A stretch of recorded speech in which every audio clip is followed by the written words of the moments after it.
Mountain Rain card. Hey everybody, this is Matt, aka Craig. I have Pokemon cards ready to go. Welcome to the Shadowcast. This is a weekly podcast, usually, unless it's the 8th of December, where we talk about figure releases. We talk about what we're working on as a creative studio, Shadow Mose 112, and then we talk about pop culture, movies, shows, and everything like that. And occasionally we have guests on, and today we have Jerry, the franchise, on as our guest. Thank you for making the time to be with us tonight. How are you doing? Yeah, I'm excited to be here. It's a good time. Yeah, it's been a little while since we've had anyone on as a guest. The last person we had was Chad, and then before that, I think it was Rocco the Great. Chad is 𝗖𝗽𝗆𝗆𝗆𝗆 1975 on Instagram, and then you actually it was me, and then I just didn't leave. You think you're cool? Dan was the first. Yeah. I was the guest, and then I never left. Hold on, Dan. I'm messaging you. No, I'm not. I'm kidding. Oh. Okay, that's welcome, guys. Happy Sunday to everybody. Thank you for joining us if you're here. Yeah. So, Jerry, what's going on?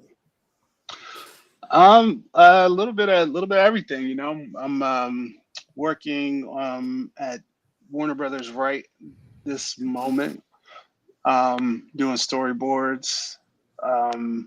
I'm working on a graphic novel for DC Comics.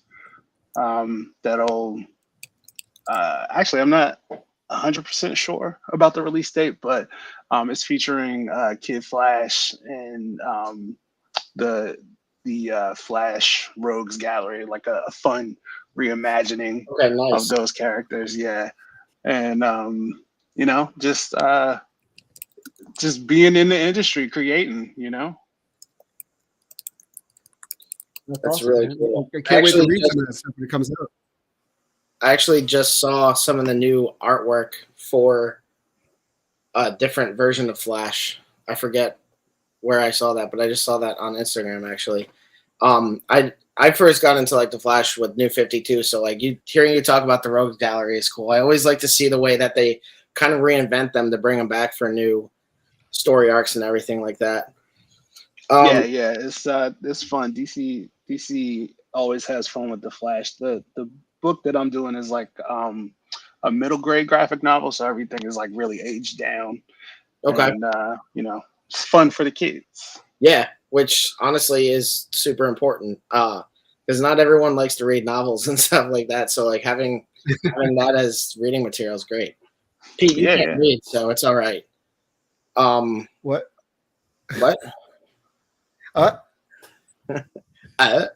This is going good so far. Hey, I'll throw it off. I wanted to ask something easy just to get the vibe going because I'm curious. I've been, ever since we announced we were coming on, I've been reading up on and looking at what you've done, what you've created.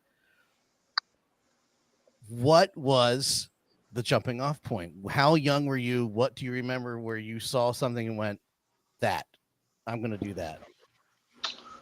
Oh man, I was probably about 4 years old, I guess. Like I was like really, really into Superman. I still am, but like the Super Friends cartoon, like the reruns was like a really big deal for me.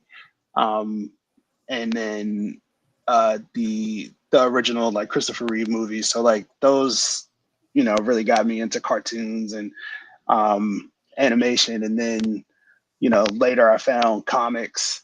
And I mean, it was just, I don't know. I saw it and I just was like, I'm going to do that. You just became a part of it, kind of. Yeah. So, I mean, comics. And then I really didn't think about animation as like a profession until like much later in life. But I started working in animation about 2015 with the first show I got to work on was Ultimate Spider-Man. Wow. So it was pretty amazing. Wow. Yeah. The first thing that I got to do was like Spider-Man, which is It's nuts. nothing obscure. Yeah, that's yeah. That's awesome. Yeah, and I had no idea what I was doing, so Was Ultimate Spider-Man? I'm fortunate it worked out. Yeah. What were you saying, Pete? Was Ultimate Spider-Man the one with Neil Patrick Harris? Was Ultimate Spider-Man voiced by Neil Patrick Harris? That one? Was he? I really don't know. I really don't know. I only worked on like one of the last episodes, and so like the show was really like wrapping up. But that was like the first thing. So I didn't even, at the time I wasn't even thinking about like the cast. It was just like, I'm doing Spider-Man. That's crazy. That's awesome. My introduction to Superman was the Death of Superman series. My father was really big into Superman. And I remember him buying like 20 copies of like every issue that came out around that time. So my introduction to that, I ended up collecting all the mafex figures that are coming out. So I'm really excited for Superman. Oh man. Yeah, I just got the Eradicator. Oh nice. Yeah. Yeah, he's like fantastic. I remember like, I think I was like maybe like 11 when the Death of Superman happened, like something like that. So I didn't like, it kind of happened like out of the blue on me, and I wasn't really collecting. But the first book that I really like collected started with the Reign of the Superman. So like when Steel and Eradicator and Superboy and all those characters came out, like those books were like my first like serious collecting. Nice. I remember actually I remember me and my dad and my brother used to like read comics together, like when me and my brother were really young. And like the first one that I remember is a Spider-Man comic, and he's fighting some flying fire-based enemy.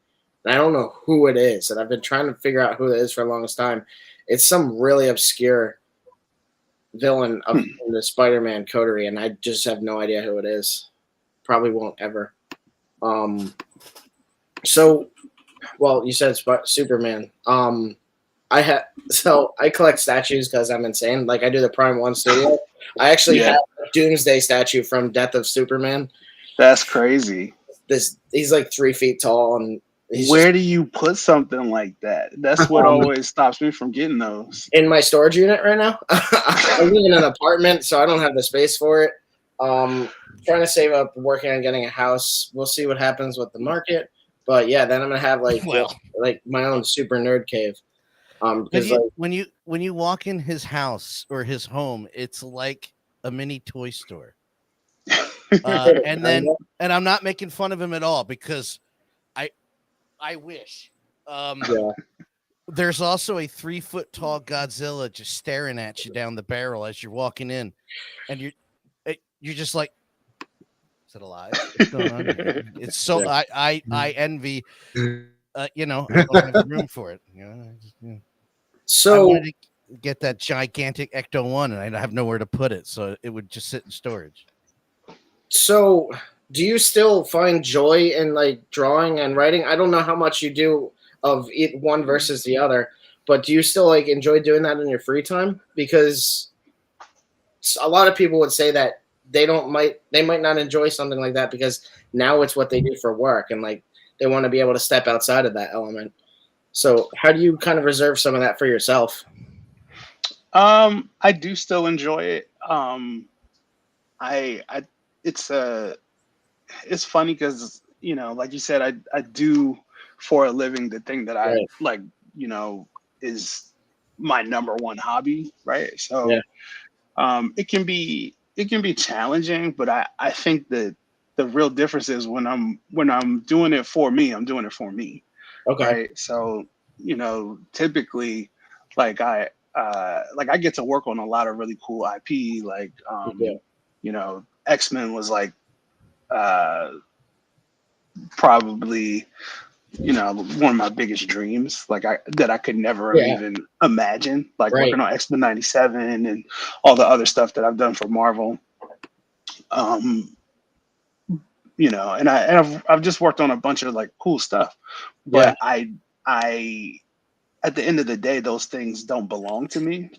Right. Yeah. And so when I'm doing art for myself, it is a bit of a different experience. Like there's no one telling me, oh, well, don't draw this at that angle, or no, we don't want it to feel like this, or don't write this, write that, like whatever. Like it's mine. Yeah, so absolutely. I can do whatever I want, even if what I'm doing is just doing like a sketch of Superman. Like I can draw Superman how I want to draw Superman. Like I've been fortunate enough to actually draw Superman a couple times for DC, and it's just like this surreal experience. But again, like Sure. There's a big difference between like drawing something, inside like the whole process of like working with editors and that kind of thing, and then you end up with like this cool like team, thing that we created together, versus like just my unfiltered, like this is what I want Superman to look like there, Yeah, I can definitely understand how having that creative license would really help. So what other IPs have you worked on, for anyone who's not familiar with? Because I know you worked on X-Men. I know you've done Spider-Man that you just mentioned, and now Superman. I can't remember, because I know that you've done some other ones too. Yeah. So I was at Marvel Studios for a couple of years, and I did storyboards for X-Men '97. I did I worked on What If season 3 that's just about to drop. The new Wakanda series that's about to come out. Okay. I worked on that. Eyes of Wakanda. I worked on that. And then recently the Teenage Mutant Ninja Turtles series that came out on Paramount Plus. The one that's based, the 2D series that's based on the movie that just came out not too long ago. And I don't know, like a bunch of stuff. Yeah, I mean, you don't have to list your whole resume. That's already, it's really cool, and it's already impressive. Yeah, it's, I mean, just the fact that you're able to do something you love so much as your job is just awesome. And like so many of us aspire to be at that point. So, out of all those, oh wait, your sound dropped out. Yeah, your sound is gone.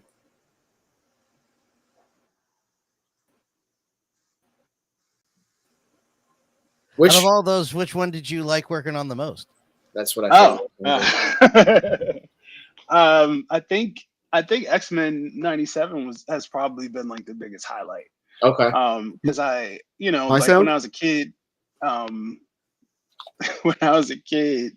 like the '92 series, the original like X-Men animated series was like such a big deal. Oh, that's cool.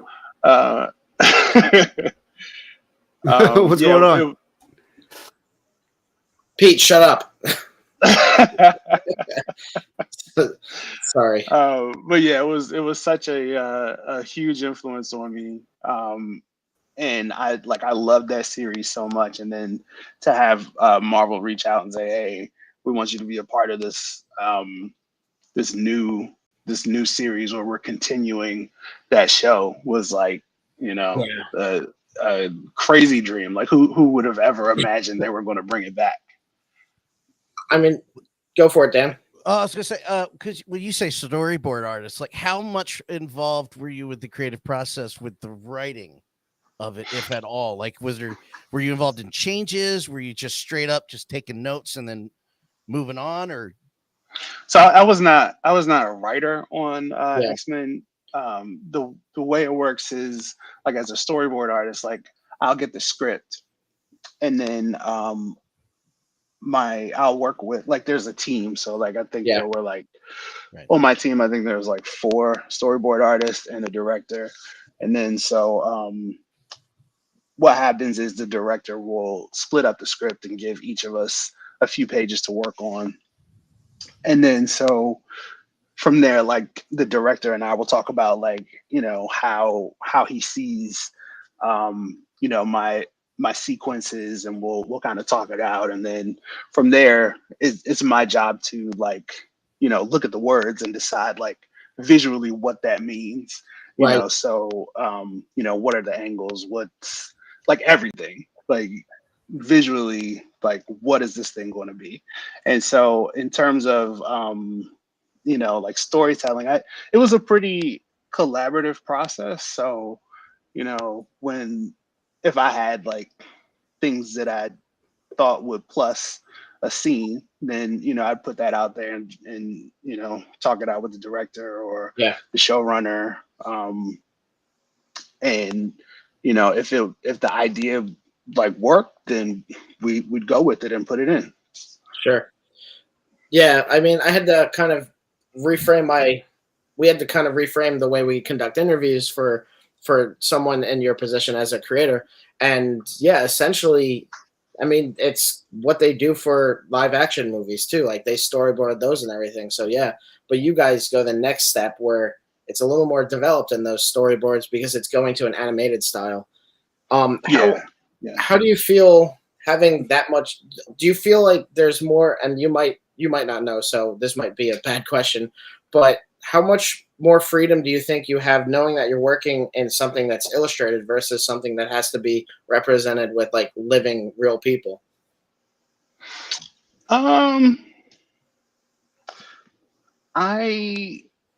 So the limitations on animation are really like budget. Okay. And so there are certain things that you wouldn't draw because it would be really expensive to animate, right? Okay. So like something that I won't draw in my storyboards is like a 3/4 down shot of characters walking is just hard to draw. And so it's hard, like it's hard for anyone to draw, and then therefore it's going to be really difficult to animate. Yeah. So it's going to take a lot of time, which will cost a lot of money, right? So like that's something that in live action, like who cares? You know what I mean? Like it's just a camera and you're like, you know, pointing it at people as they walk. But you know, obviously there's different things in live action, right? Like you can you know, you can shoot that, but like it's going to cost you more money to do like a giant robot in live action than it would be, you know, in animation. And then in CG, like there are different issues as well. Like in CG, something I really try to keep in mind is like what the assets are, because like you don't want to I can't just decide, oh, like what if I want like a dog to like run in front of the screen because I, you know, for whatever reason, like you can't just do that because like now somebody has to like design the dog and then like do a 3D model of it, and then somebody has to animate it. So it's like that's time, that's money, right? You know, things like that. So yeah, like each of these mediums has like their own kind of you know, things that are kind of cost prohibitive, I guess. Did you by chance ever watch Community? Wait, did I want to do what? Did you ever watch the show Community? Yeah. The end of season 5 with the G.I. Joe episode, they sneak up on all these Cobra troopers and they hit them over the head with rocks and knock them out. And then it's like, help me club this hatch open. It's like, isn't that kind of cheap from an animated perspective? Very. And then they all club the hatch open, and it's just literally just recreating that. And as you're talking about what you would and wouldn't do, I'm just like, yeah, there's definitely reuse of assets, even if it's just a sequence of moving clips. So of course, I always have to bring it back to Community. I'm sorry, everyone. Phil Collins goes cheesesteaks. Sorry, beat me to it. I'm ghost bursting. Yeah. So as a fan, Superman. So never mind, you answered that question. And you said X-Men 97 was huge. Are there any like other things outside of maybe MCU or DC that you're really like watching or like that you really just enjoy for yourself? Yeah, I mean, I'm really into like Transformers and Okay. Masters of the Universe, and I like anime. So like I'm watching Dan to Dan right now, like Dragon Ball. You know, and really like lately I've been looking at a lot of like older anime from the 90s, like Angel Cop. Okay. Yeah, that's kind of obscure, I guess. I honestly, I'm not into anime at all. Our friend is trying to get Pete to watch a good amount of it, but One of our buddies have been pushing us to watch Dan. yeah, it's a good show. It's a good show. so anime is just not my thing. The closest I would say I've gotten to anime is watching that Pacific Rim series that Netflix did. Pacific Rim, yeah, which was huge deviation from the original material, but then also kind of Invincible. I would kind of rule that into anime, but I can definitely understand why it's not. Were you saying something, Pete? No, I think I keep on freezing in and out. I'm not sure what's going on with my internet today. Okay. It's because that we're doing an interview, and because we're doing the interview, your internet is like, no, I'm not going to cooperate. Yeah, seriously. So I see the X-Men. Do you collect anything other than like do you collect really is what it is, or do you kind of just buy a few things here and there that you're a fan of? Because I see the Superman 3 poster behind you. You have the X-Men 97 figures behind you. Yeah, I mean I have like all the everything that Hasbro has produced for X-Men 97. Like I have all of those on card. Just these are the ones that fit behind me. Gotcha. Which is like the first series or the first wave. But yeah, I collect X-Men, not like anything that they put out, but like really like the 90s stuff is like kind of where my heart is. And then some of the like I guess late 80s stuff has kind of piqued my interest. But like really kind of focused there. So I feel like I have a lot, but I know I don't have a lot compared to, you know, some other folks. So X-Men, kind of Marvel figures in general. I'm collecting the mafex Hush series, most of it. Yeah. I'm trying to. Yeah. I messed up on Superman twice now. Oh man, that's tough. That's the one that got me in. I wasn't going to buy any of them, and then when Superman came out, then I was like, well, I guess I'm doing this now. So the Superman and then the Death of Superman figures, like they're all fantastic. Okay.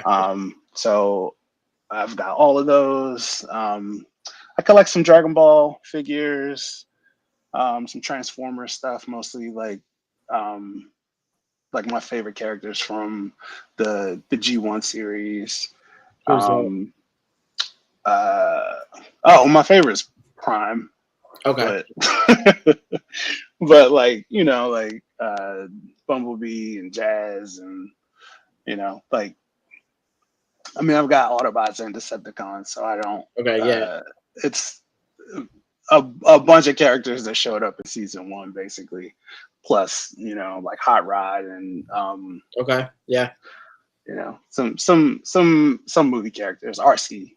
Okay. I do the MDLX line by 3-0 because they're diecast and they're really good actually. I'm waiting for them to do a Shockwave figure because I really like Shockwave as a character. I got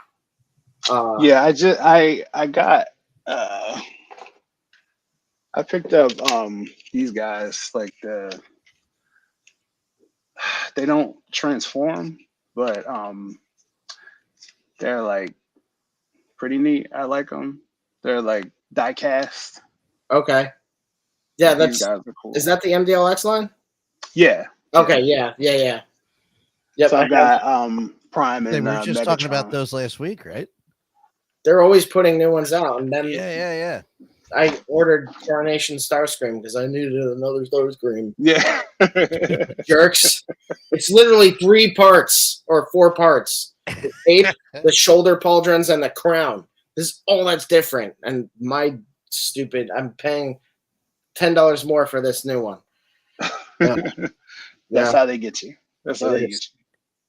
Dan? What's the okay? So the one we all have that untouchable collectible that we want. The one that I really want this. I'll never get it. And like I said, mine's that $1,800 Ecto one. What's the one thing that you really want? You'll never get your hands on, or you'd have to sell your house for, or fight the partner for. That's the Ecto one for me. Is there anything like that? Because like an actual action figure, probably the evil Superman that who put this out? It was like the it's 1/6 scale. Darn, I forget the company. Is it Hot Toys or a third party? Hot Toys, yeah, Hot Toys. Okay. Yeah, this was like, I think they made this figure in like 2012 or something like that, like way back. And I just missed out on it like completely. But right now, like I'm thinking like that would probably be something worth having in my collection. That's the movie Evil Superman, right? Yeah. Yeah. Christopher Reeve version. Yeah. Okay, yeah, I know the one you're talking. Oops, no, that one. That one, yeah. Look at him, he's beautiful. Yeah, look, that's why I'm here. I bring up pictures and keep it up.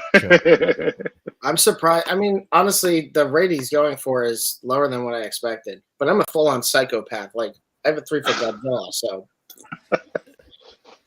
I try to keep it like sane. Like I think during the pandemic I was insane and I was just buying like everything. A lot of people yeah, but I'm trying not to be insane. Like I have a couple pieces that I think are like really cool kind of signature pieces in our office here. Like I've got like a really cool like Captain America shield over here, and a Christopher Reeve statue, and this isn't quite on that level of like expense, but the Burton Batmobile from McFarlane, like it's got like really nice presence. Yeah.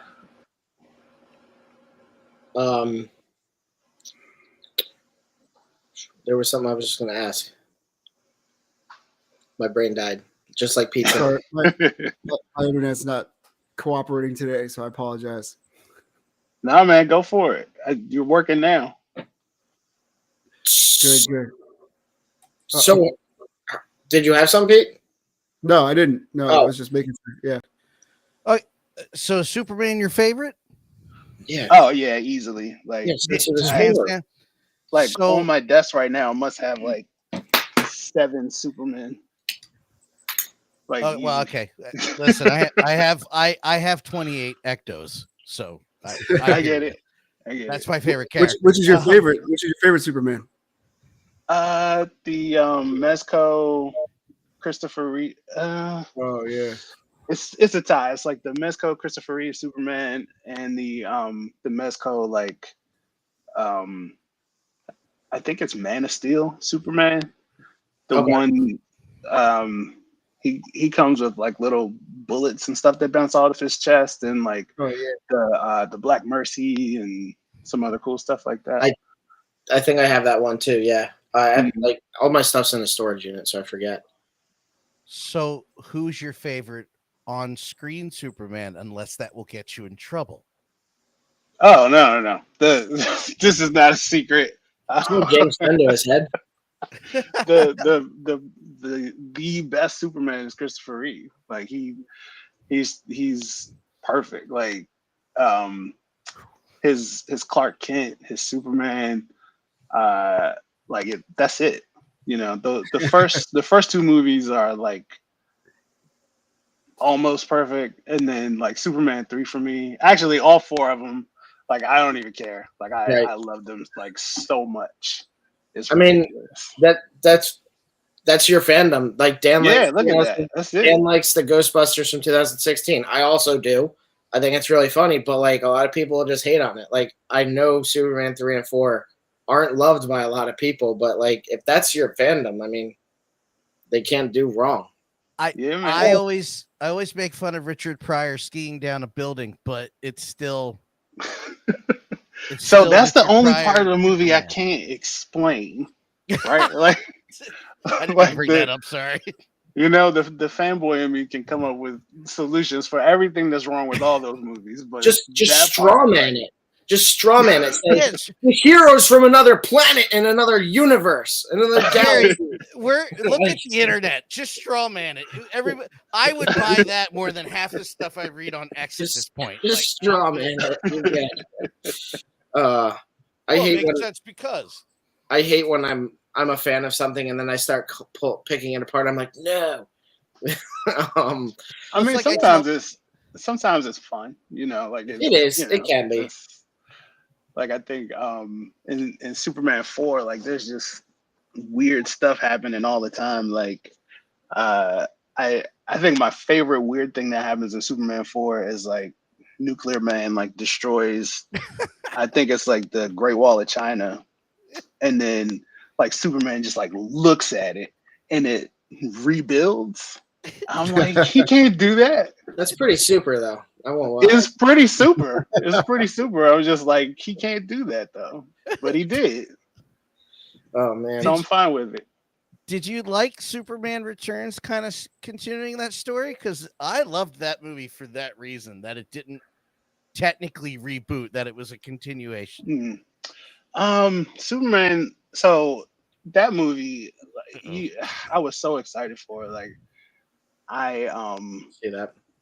I was blinded by the Return of Superman. I must have watched it in the theater at least like 3 or 4 times, and then I think like it's it's hard to watch.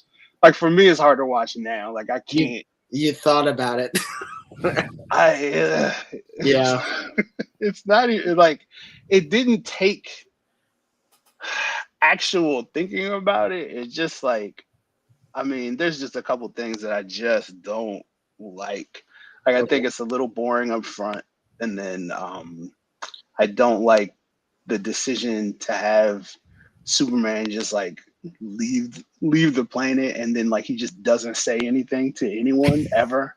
Like that's not very Superman. And then you know, like Lois has a child and then like convinces Cyclops that it's his, and we're just like, wait, what? Like knowing that she knows it's not his. And then Superman's kind of creepy, like in general. I mean, there's he uses X-ray vision in a kind of a weird way. Yeah, right. Like take it easy, Superman. Kevin Smith, the director Kevin Smith, brought it up, and it didn't occur to me until later.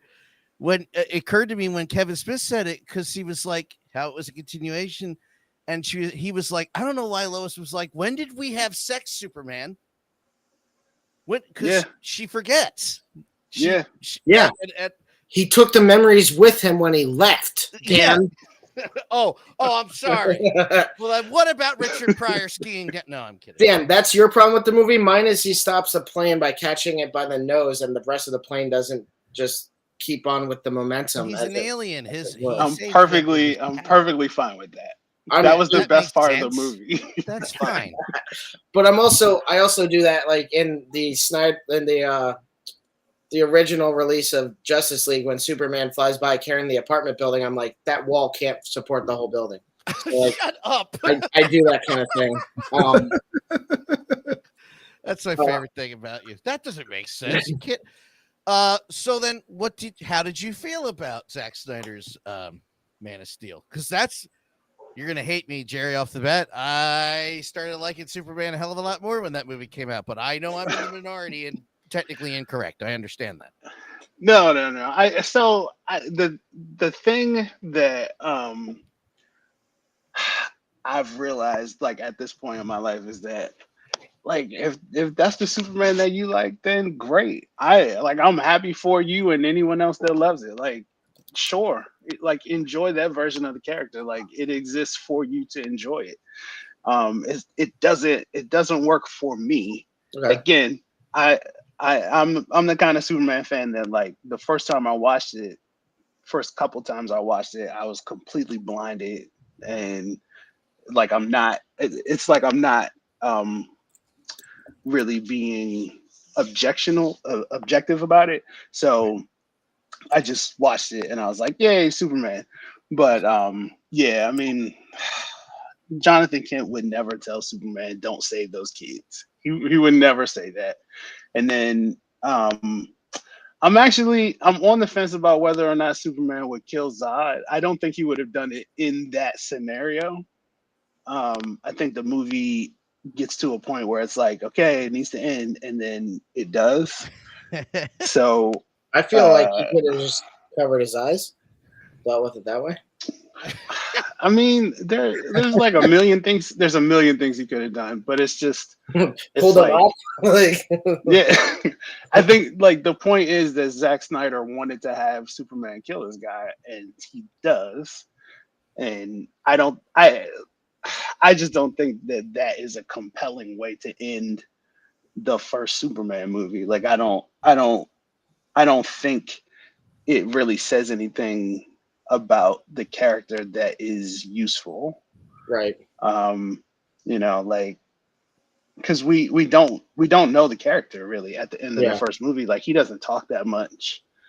You know, and I know, like, he screams kind of after he does it, and we're supposed to get that this, like, emotionally bothers him, but I don't think it lands the way they wanted it to. But that's just me, you know. Like, I have this real specific, like, crystallized Superman in my mind, and you know, it wasn't this, but you know, like, as the Snyderverse, like, I think as the Snyderverse unfolds, I think, like, this is an interesting story, like, inside that universe. Right. So getting back to, like, your work and everything like that. So do you prefer to work with, like, digital media, or do you like working with your hands or illustrating by hand, or how do you feel about I mean, it's you know, even I do everything digitally these days. Like, when I moved to LA, like, we had to get rid of our a bunch of our, like, tools and stuff because it was just too you know, just too much to deal with. So I work on a Wacom these days. Like, I have one of those. Like, yeah, like, I got two of these. Not that big or fancy, but I do have one of those. Yeah, so, you know, it's like I'm drawing the way I would on paper. Right. Only, you know, ultimately everything has to end up digital anyway. Yeah. So it's just kind of saving me a step.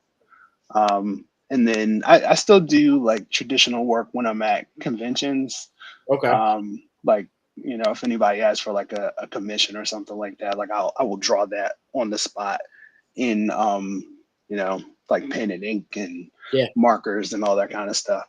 I think at this point, though, like, when I'm drawing on paper, it's something I have to stop and think about.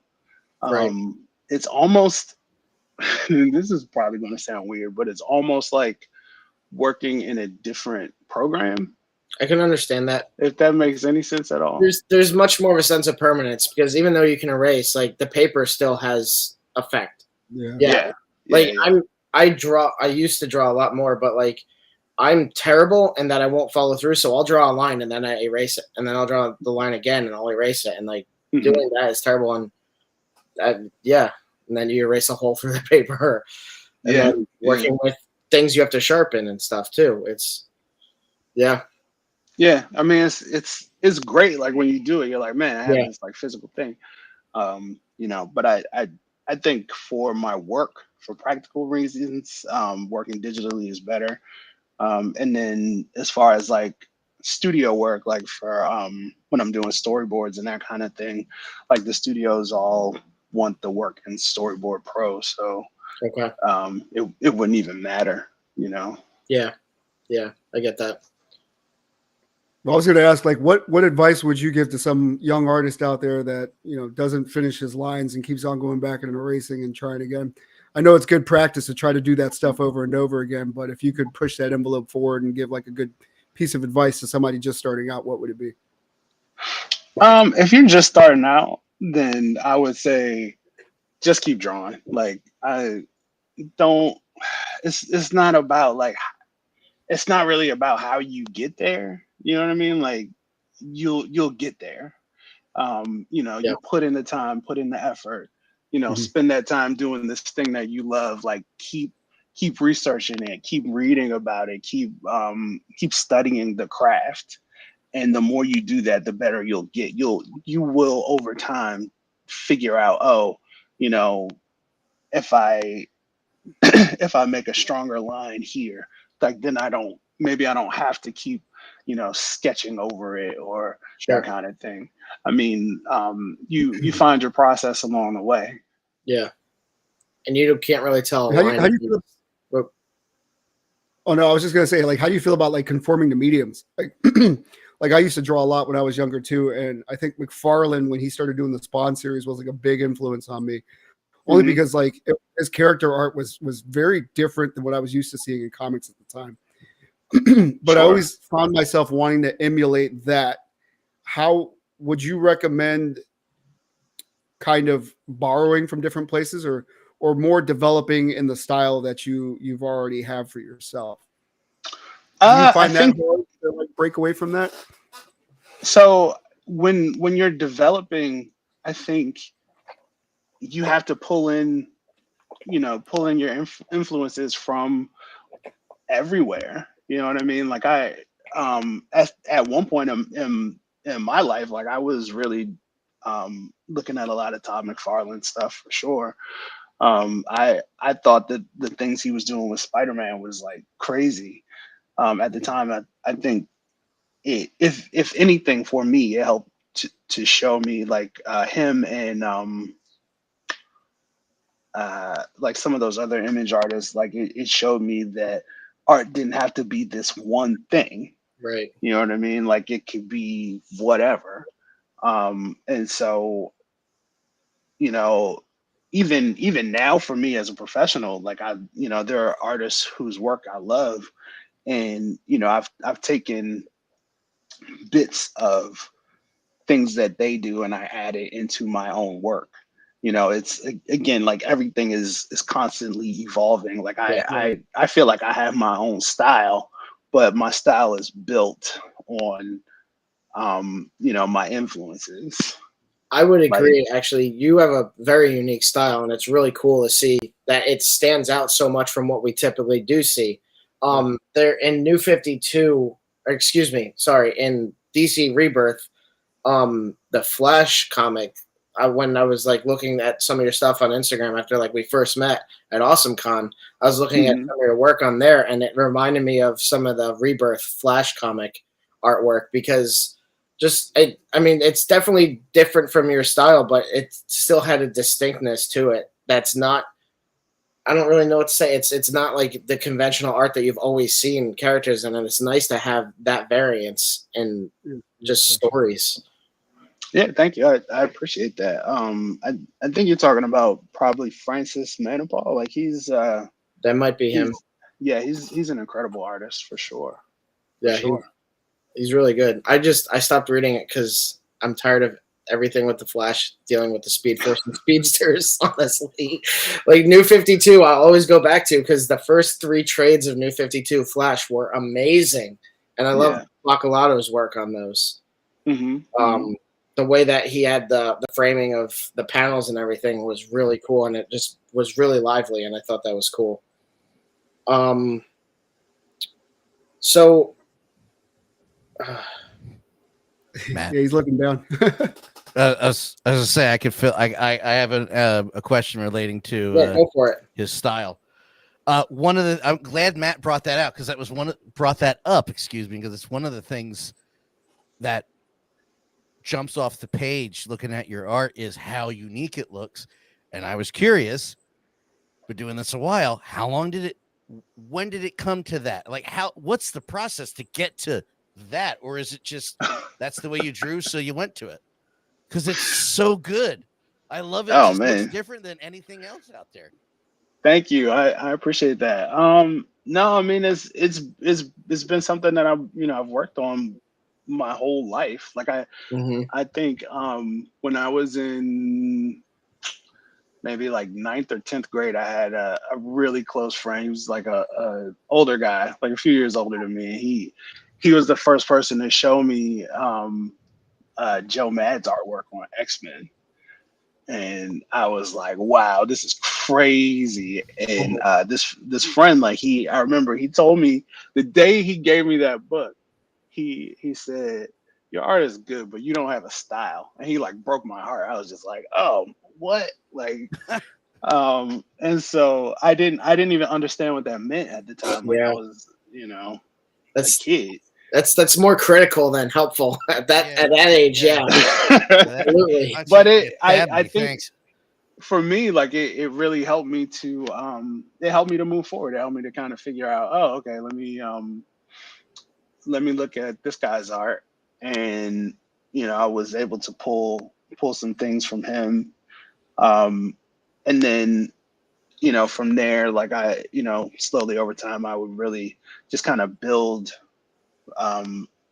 my vocabulary.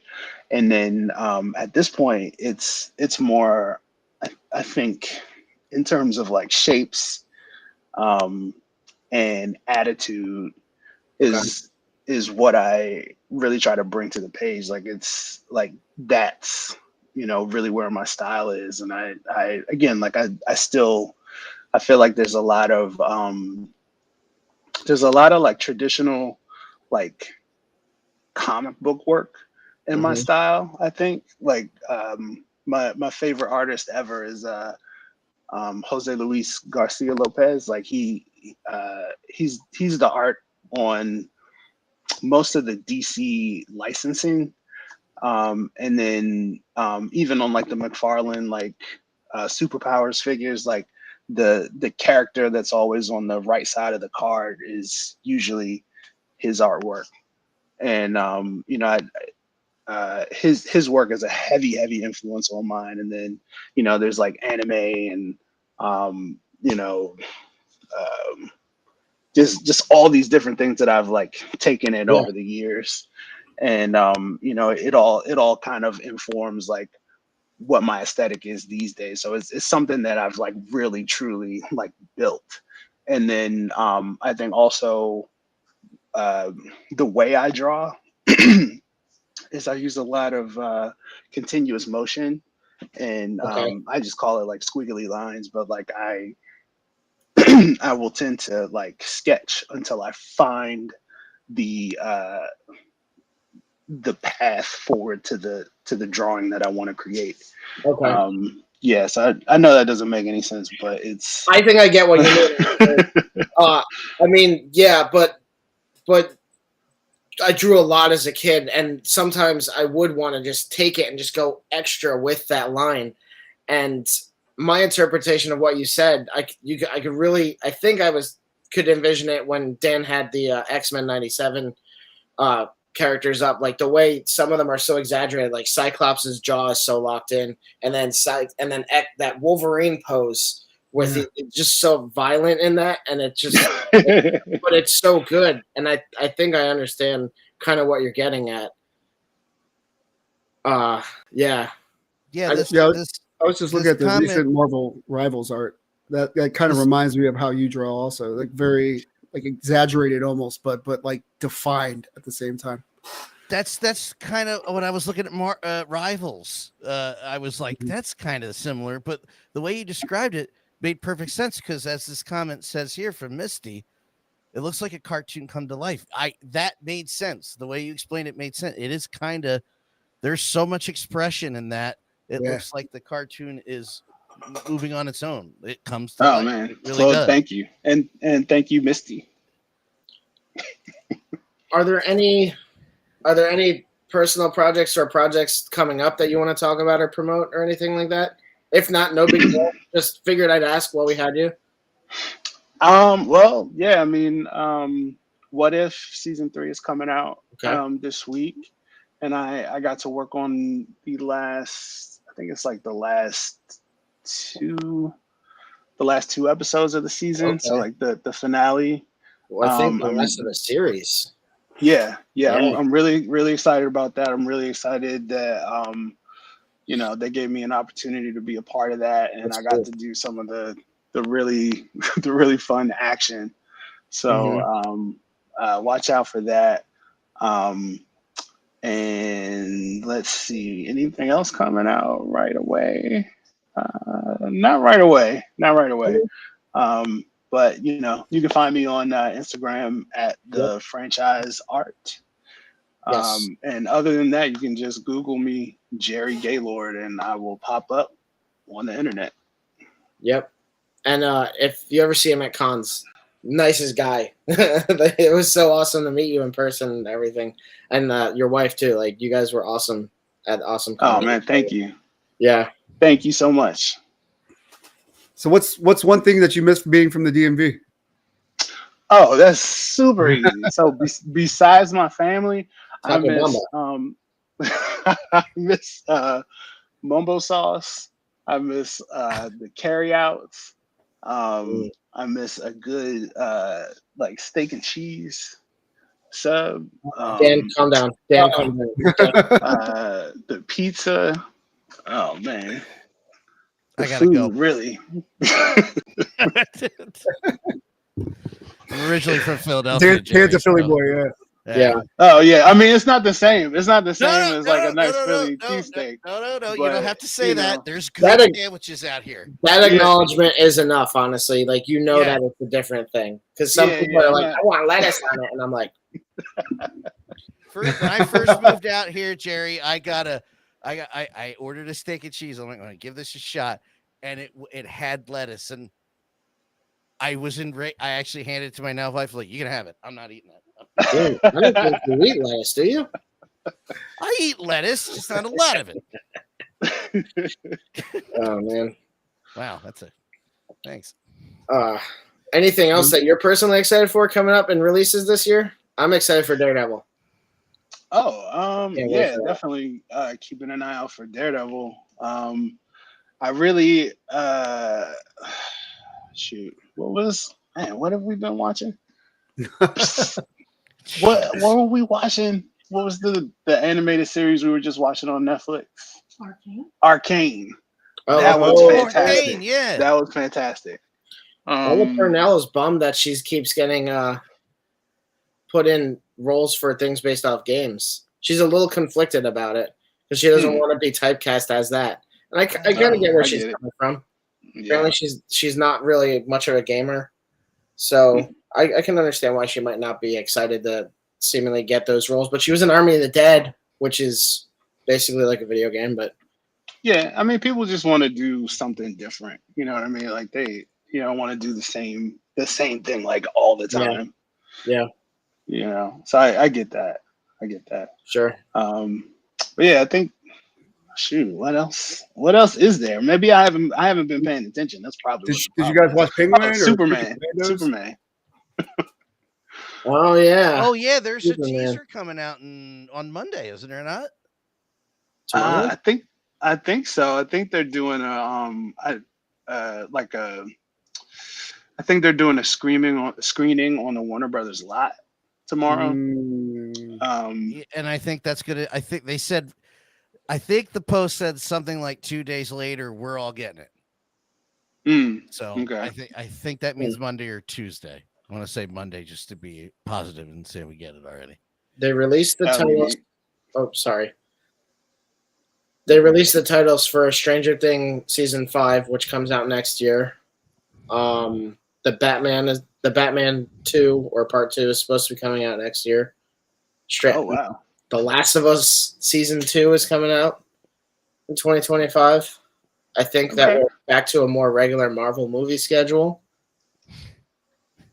Well, that's cool. That's cool. Yeah, I mean, I guess there's, I guess a lot more sequels. I'll be looking forward to some new stuff. You know? Yeah, I get that. Some new stuff, whatever that might be. Yeah, I think lost me on that. I don't know what new titles or IPs are coming out. Start rolling out the Ghostbusters announcements for the next movie. Let's go. Elden Ring DLC. Oh, I think actually, no joke. I think the Ghostbuster animated is coming out next year. I think that's 2025. So I didn't next know year already. I think so. Yeah, I think they're 2 years in already. I think it kind of technically started after Afterlife, and then after Frozen Empire came out, and then on video it went huge again, like it always does. They were like, "Yeah, we're going forward." So I think they're starting to get actually on paper. Okay. Well, a Ghostbusters animated series, that's something to be excited for. I actually did a Q&A earlier this year, and I almost lost the room when I said I don't want to see another movie, and I had a bunch of people go, I said I want a series, animated or not, that's made for a series, all the mythologies, all the real local mythologies, and all the fiction stuff that they could pull from that they always have on the cartoons. They can do that for another 3 years or more. So that's what I'm looking. That's that, and I want to see the new Captain America. Those are the two things I'm most looking forward to. Yeah. Not that nobody asked me. I just I'm gonna go away now. Cheesesteaks. Cheesesteak. Well, Jerry, out of your career, what's a positive interaction that you had that inspired you to kind of cemented or assured you where you were where you needed to be at? There's been a lot of stuff that's happened, but I think the biggest thing was Marvel, reaching out and saying, "Hey, we want you to come in and make some cartoons with us." That was a really big deal.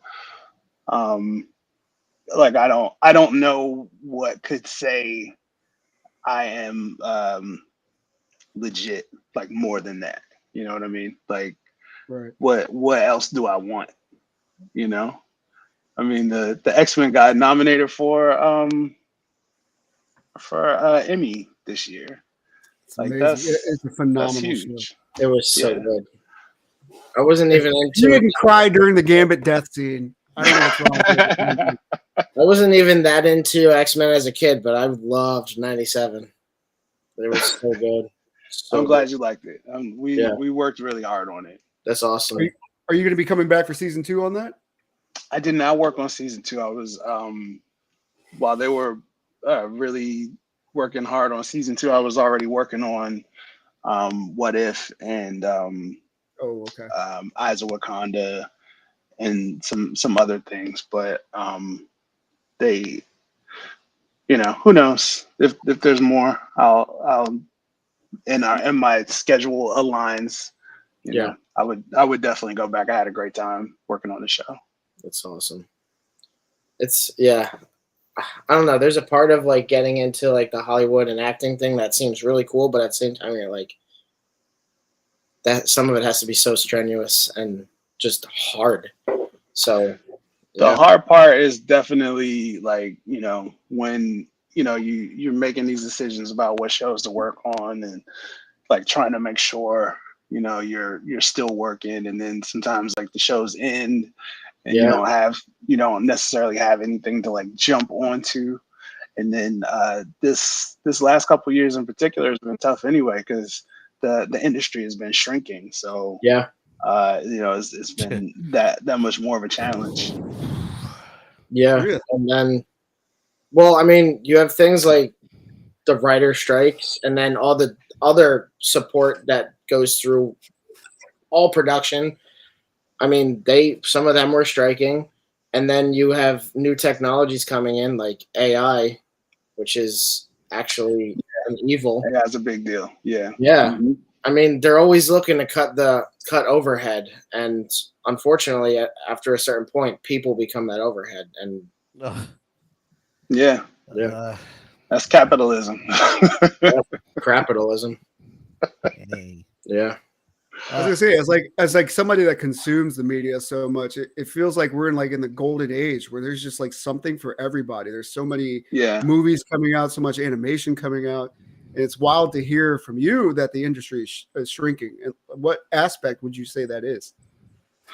All of it. I mean, the thing is, like, for you to feel it, it takes a while, right? Because you figure from the time a show is started till the time the episodes start airing is about 2 years, right?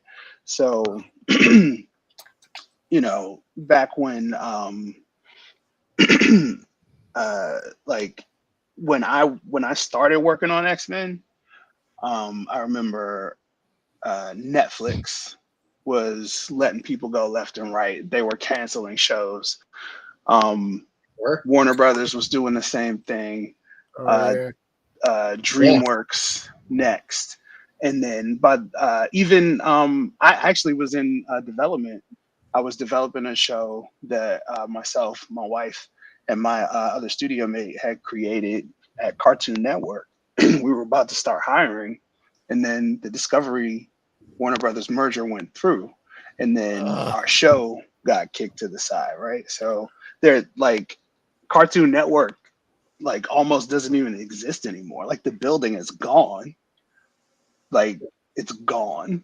There's also, you know what I mean? Kind of like what you said, it's knowing whether or not you have that continuing work, because they used to do pilots, as you know, that we are all aware, but they used to do a pilot and sell the pilot, and then they would order more. Now, like, the streaming thing has changed everything. So now Netflix orders a season, and then people work for a few years on the season, and then Netflix or whoever might cancel it, and then they don't work. And this thing that looked like it had solidarity behind it, it's gone. Yeah, so, I mean, they'll, like they will greenlight a season. Yeah. And then they'll cancel it like in the middle of production. You know, and it'll never make it to air. Like no one will ever see it. And there's a lot of that going on. I mean, there's just been a ton of it, like all over. And so, like all the stuff that was worked on at Marvel, like they were really like cranking stuff out. But then like this last couple of years, they haven't actually been producing a whole bunch of stuff, right? Like there hasn't been any new animated series in production since I left Marvel. That I'm aware of. I mean, they could be doing, some secret stuff, but they had, a bunch of shows in production, and then they went down to no shows in production, or just wrapping up the shows that were in production, and then they're still doing X-Men. But it's, there was just all this stuff happening, and then now it's not, Yeah. I guess the last question that we have for you, Jerry, and thank you so much for coming on and basically giving us all this insight and background. But what's a negative experience that you've encountered that's become more or less like an insight to you, and how do you plan on using that information in the future? You sent me this question before, and I like it's a really good question. I think there's been a lot of stuff.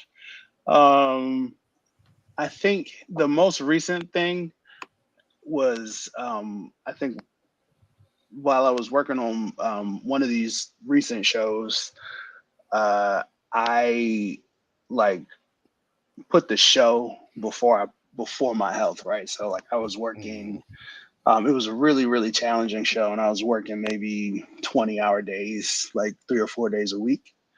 and it was like just physically and emotionally taxing, and I ended up putting myself like in the hospital. Like I was just, you know, anxiety, just crazy overworked. I got like super sick. It was like a whole thing. And so it's a thing that like I already knew, but it it really kind of drove home the point that you got to take care of yourself, and that there's no point in giving that much of yourself in that way, because like what's the point of it if you're not here? Right. You know what I mean? Like you work yourself into the grave. Like what are you doing? Like what are you trying to achieve? Like, because it's certainly, like for me, it's not that. I wasn't trying to put myself in the hospital. So I think that's a big thing, you know, like the balance and making sure you don't you know, just sort of give yourself over to work and let that be all there is. Yeah. That's so hard. It is so hard. Yeah. Yeah. It's a challenge. I mean, it's, you know, there's a lot of different things going on, you know, and there's opportunities and things you don't want to say no to, but at some point you got to say there's only so much of me to go around. Absolutely. And that's kind of what I was essentially kind of what I was asking when I talked about like having that balance between reserving some of it for you. Is absolutely, work-life balance in any situation is super important. I mean, I always like to say you aren't your job, but I mean, in some capacity you actually are. But I mean, but you've made yourself valuable, so like you're able to constantly find things and you stand out clearly, and that's why they keep bringing you on different projects. So it's awesome to see that, and I hope that just keeps continuing to grow for you. Thank you. I really appreciate it. Absolutely. Yeah, I'm working on it. Yeah. Thank you so much, Jared. We love the work that you've done. We can't wait to see what else is in store for you in the future. Eyes of Wakanda, looking forward to that. What If Season 3. You know, you talked about a personal project that's coming out that you're developing yourself also. We look forward to all that stuff because you deserve it. It's beautiful work. We all enjoy it. Thank you so much. Yeah, thank you guys for having me. It was a good time. Again, to plug you, you're at the franchise art. Franchise spelled with the Z on Instagram. With the Z, you got it. Yeah. So. Well, thank you so much, Jerry. Well, hopefully this isn't the last time we cross paths. Yeah, we can talk toys anytime. Dan, could you just put that up real quick at the franchise art? Because my handwriting sucks. Oh yeah, no, put that down. Here, I got you. Hold on. I got you. I mostly write with a keyboard. Jerry, you have a website also where people can order your prints and stuff. Oh, yes. There's a link on the Instagram. Okay. But, I think my Etsy is closed up right now. I just need some time to do Christmas. Absolutely, yeah. Totally understand that. Yeah. But yeah, thank you so much for coming on with us, especially at such a busy time of year. We definitely appreciate it, and we're just gonna keep following you and looking at what you're working on. Yeah, thank you guys, and you know, I'm a fan of what y'all are doing. I got some of your stuff here in my studio. Like I said, I got the X-Men arcade back there and Superman arcade over there, a phone booth. And you have 2 of his books, right, Pete? I bought some of his prints. That's what I bought. So in my son's room, we have the giant Miles Morales on the subway. Is that what it was? Oh, wow. Okay. I couldn't remember exactly what you had on the con and what Pete bought. So sorry, my bad. Right over my son's bed. How dare you? All matching his little Spider-Man sheets and his curtains and all that stuff. That sounds like a cool room. It is a cool room. He doesn't want to sleep in it though, so we got to force him to get in there.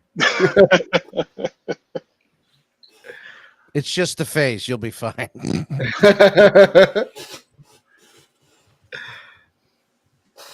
Well, thank you, Jerry. It was that was an absolute pleasure. Get past all the technical difficulties, we got through it. Yeah, it's good times. It's good times. Thank you again. Absolutely. I'll catch y'all next time, right? Yeah. Yeah. Anytime. Thank you. Look forward to following you. Take care. Have a great holiday to you and your Happy wife. holidays. Merry Christmas, guys. Merry Thank you, Christmas. Happy holidays. Pizza Planet. Thank you. Thank you, sir. Rocking the sweater. There you go. That was Jerry Gaylord, the franchise, everyone. The franchise art. The franchise art with a Z. With a Z. I'm so sorry about the technical difficulties here. I don't know what was going on with my computer today. It's all right, Just Pete. did not want to cooperate. I will ask you a question off stream about it because I think we solved it while we were going live. I remember the first time I did a podcast. So no, you don't. I just want to, before we go any further, I just want to get this out. All right. Oh, boo. Now I feel better. Oh, God.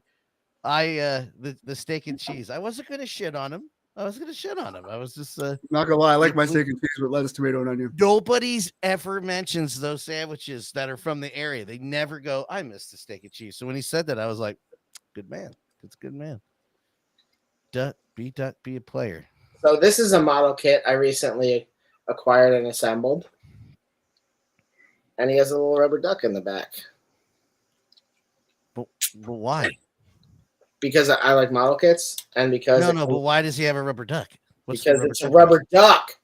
Yeah, but why does he have a rubber duck, Matt? It's a duck themed figure, Dan. Craig. Oh, it's a duck. It's a duck themed figure. It's a duck, Mac. What's the Craig reference from? Because my mind went to Friday immediately. No, it's South Park. Like, you don't have to lie, Craig. It's South Park. Craig. Oh, okay. Craig. You guys are always going on these adventures. Do we want to do the trailers first, or look up the things that I could find from the list in the Instagram chat? Let's hit up the toys first, and then we'll hit up the trailers last. Close out with some beautifulness. Beautifulness? Nice. Beautifulness. I like full bootiness. Yeah, for booty's good. Oh, this. Gosh. Why? Why not? What's wrong with it? Hurts my soul. First of all, What's wrong? It's a golden Donatello. Why? It's like a golden mech suit Donatello. He's got a game controller up there? He's got the thing from Death Stranding on his back, too. It's honestly, I'm surprised that we're going into this at all, because this is a line that we talked about a long time ago and that Pete just outright hates. But what's funny about it is this is Heat Boys Studios, and they're actually doing like a true version of the Ninja Turtles, or like a true version of the Ninja Turtles. So like flesh meat Ninja Turtles. Kind of the one I said I'm going to be all in. No, they're like $80 a piece. No, that was Zhang Studios, I believe. Oh. Yeah. Made out of real gold. No, those turtles actually are available on here, and I'm going all in. I think they looked great, but yeah, I have the Michelangelo one that's not gold. I'm probably gonna sell it. I'm not gonna pay the exorbitant fees for the other ones because Matt's gonna go to the bank and be like, I would like to purchase this home, and then like push statues and action figures on the table.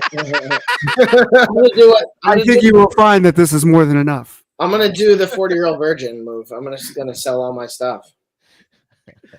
Oh man, that's funny. This is all I could find on this one. Yeah, that's Punchline. Relatively new character, I believe. I've never. I'm completely lost. She's more of a true comrade to the Joker than even like Harley Quinn. Like she matches Joker's crazy, whereas Harley is more obsessed with Joker. Punchline is more of a female version of Joker. Interesting. I would love to read up on that. Yeah, I believe she's fairly new. And like there already are $1,000 statues of her. But other than that, I'm really not familiar with her. Just on that alone, you got me. Like, whoa, who is she? Is Joker like done with Harley? He's like, you know what? I got you. I got Punchline now. Well, I think it kind of moved in parallel in the comics to what they did in the DC EU or the DCCU. Well, where she's out and he's gone. Or if you want to call it the DCCCU, the DC Cinematic Comic Universe. I think that somehow they moved in parallel in the canon of Batman. Either that or it's strictly a character that was introduced in Rebirth, because DC just likes to flip the script whenever they put out a new version of the universe. Like I talked about it earlier, but in New 52 of The Flash, Captain Cold was actually siding with The Flash for parts of it because I forget exactly why, honestly, because I read it like 10 plus years ago. They kind of did that in the show too. The Flash. Yeah. Captain Cold is much more of a thoughtful kind of anti-hero antagonist than like the other rogues that the Flash has. Hey, Chris, how you doing? Welcome to the chat.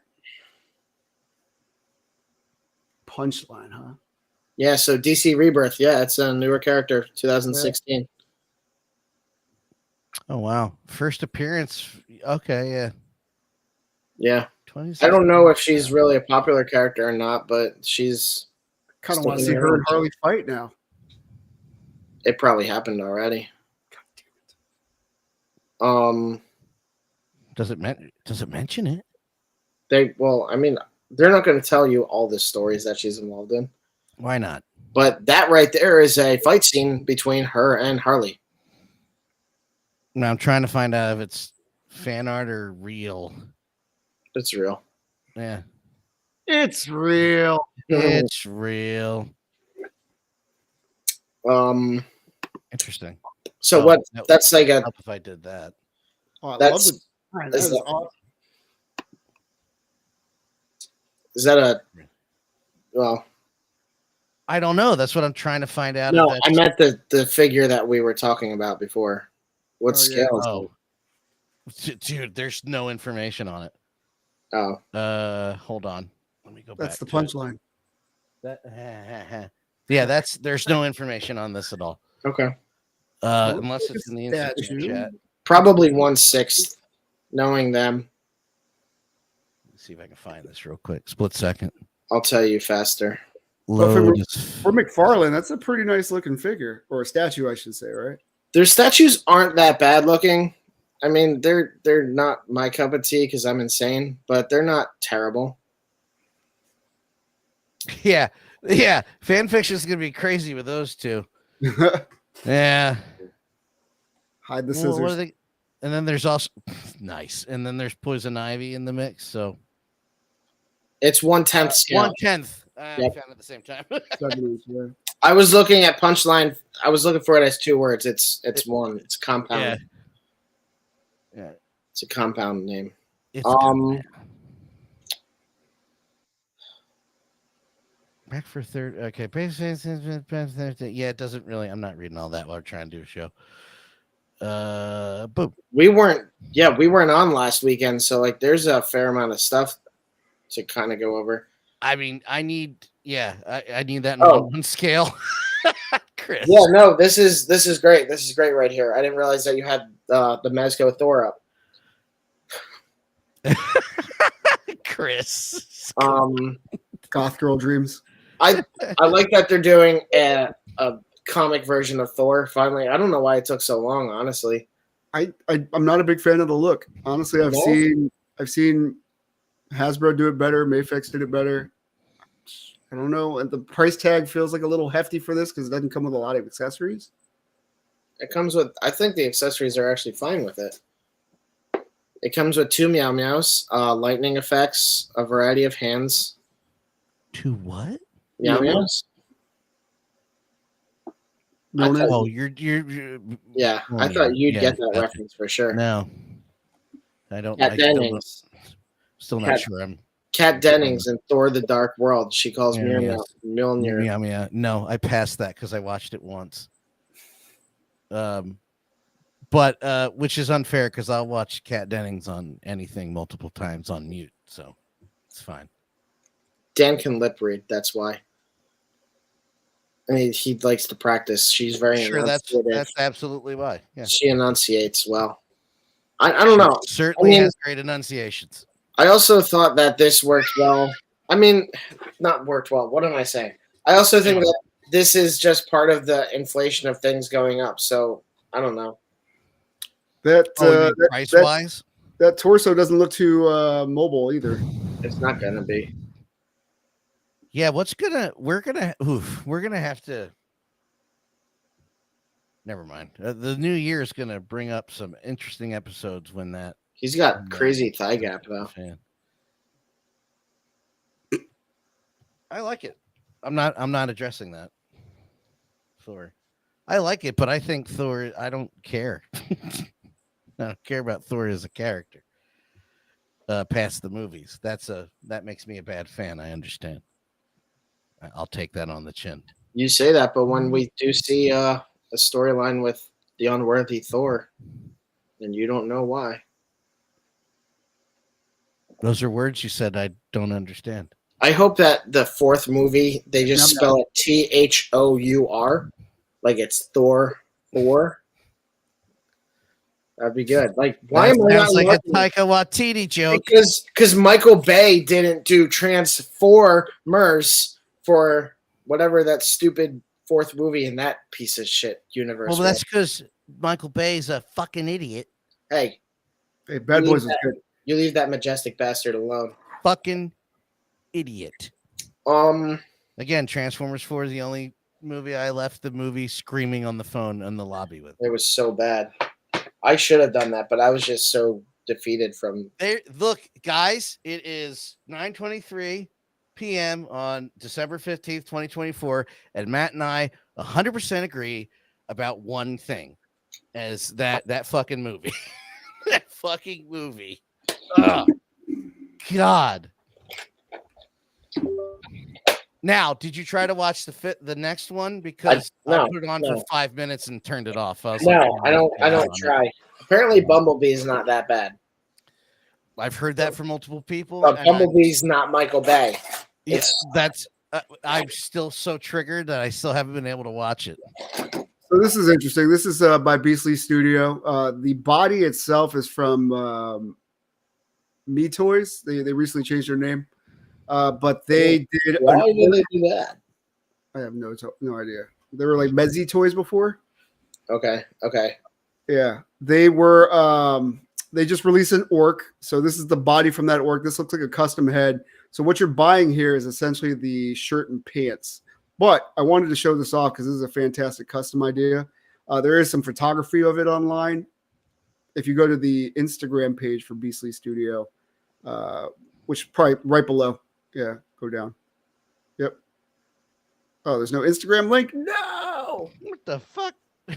Hold on. There he goes. We were looking in the wrong. 404. Damn you, 𝗵𝗵. I'm trying to slice you guys up. Give me a second. I'll get it. In that second. Just talk about what you were saying. Oh, that shredder looks amazing. What is Dude, that? this is the 1/18th by Joy Toy. Oh, okay. It's How's the mobility? He's so good. He's so cool. Oh, wow. Kill more time. Go ahead. Talk about it. What happened to Matt? I hit the wrong button is what happened to Matt. Sorry, Matt. You would not like it. I mean, it's not your scale anyway. Yeah. But we only get a 90 on the elbows.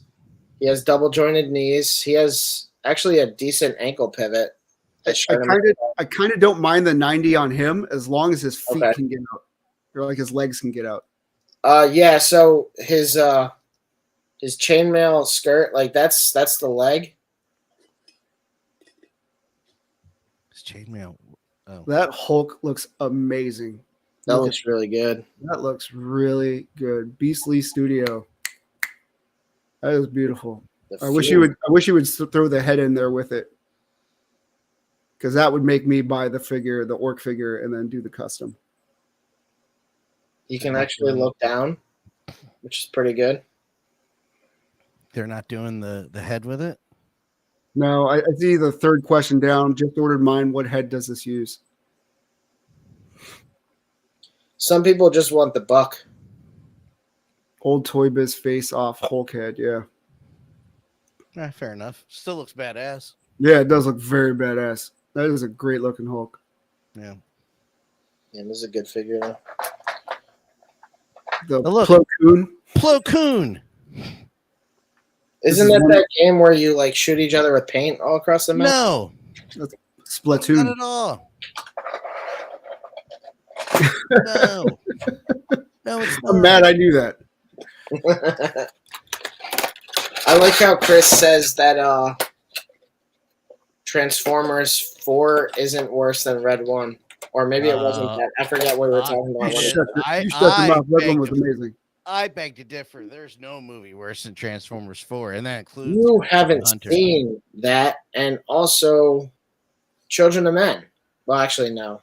Not worse than Transformers 4. When you finally do watch that masterpiece, Not gonna do it. You'll like it. Nah, I'm not gonna do it. You know what? It did come up on my Google TV the other day, and I almost pressed play, but the screenshot was. It's heavy. It's an intense movie. It was like the the thumbnail was so airbrushed. I was like, "Oh fuck you!" And I didn't even. It pissed me off again. I was like, "God damn it!" That's funny. Yeah, I'll try to see if it pops back up. I'll show you, because even you're gonna go, "The fuck they do that for?" That's silly. I have no idea who Plo Koon is, but he looks like a walking brain, which is pretty awesome. I do want to honestly give it another shot, because Kelly and I were talking about it again. She goes, "I don't get why you don't like that movie. It's right up your alley." She's seen it. Oh, she loves the movie. Yeah. Okay. Great. And so if you're telling me that and Kelly's doubling down, I'm like, all right, it's me. I got to see it again. Yeah, but like seriously, if you're not in a good mood, you don't want to watch that movie. It's heavy. It's a lot. That might be the best time to watch it, when I'm in a shit mood. Ooh, look at that Darth Revan. It's not going to improve your mood. We'll see. I know how it ends, so it's not like I'm like, well, I'm going to see how I feel about this. Oh, I did want to. That did remind me. One of the things that we said during the Jerry Gaylord interview was when he was revisiting Man of Steel and Superman Returns, how he was like, I was blinded when I saw it at first. And I just want to say I still will answer the call in, and I still love that movie. I just wanted to. It's hilarious, honestly. I'm waiting for that effect, because even my friend Dean was like, well, you're going to watch it one day and not like it. Oh, he was saying that about The Dark Knight. He goes, you'll pop it in one day. You'll see it's not that good. And I'm like, not yet. Still good. Pete, stop talking about Snail Girl. No, I was gonna talk about Ninja Turtles. Like, that reminds me of the latest Ninja Turtles movie that came out. I wasn't a big fan of that at all. Mayhem? Huh? Mutant Mayhem? Mutant Mayhem, yeah. Okay, Yeah. But my son loved it, and him loving it made me realize that this isn't for me. This is for him. And that's cool. That's super cool with it. Like, I enjoyed the movie because he enjoyed it. You know, that's kind of how I was. I saw Godzilla vs. Kong in theaters, and at first I was like, no, excuse me, not Godzilla vs. Kong. I'm thinking of Godzilla X Kong, or Kongzilla, as I like to call it. When I saw it in theaters, I was like, well, that was a movie. But then, like, I saw other like parents leaving with their kids, and like the kids enjoyed it, and I was like, that made me feel better about the movie, because like it made me think, like, when I was a kid, I would have loved that. Absolutely. I call it the John Cena effect. Where you see thinking? No, I'm saying there was you know who John Cena is. You like him as the Peacemaker, but there was a couple years there where wrestling fans were just shitting on him for no reason other than he was there. That's it. He had the 5 moves of doom. They called it. He doesn't do much. That's not true. He was great in ring, great on the mic.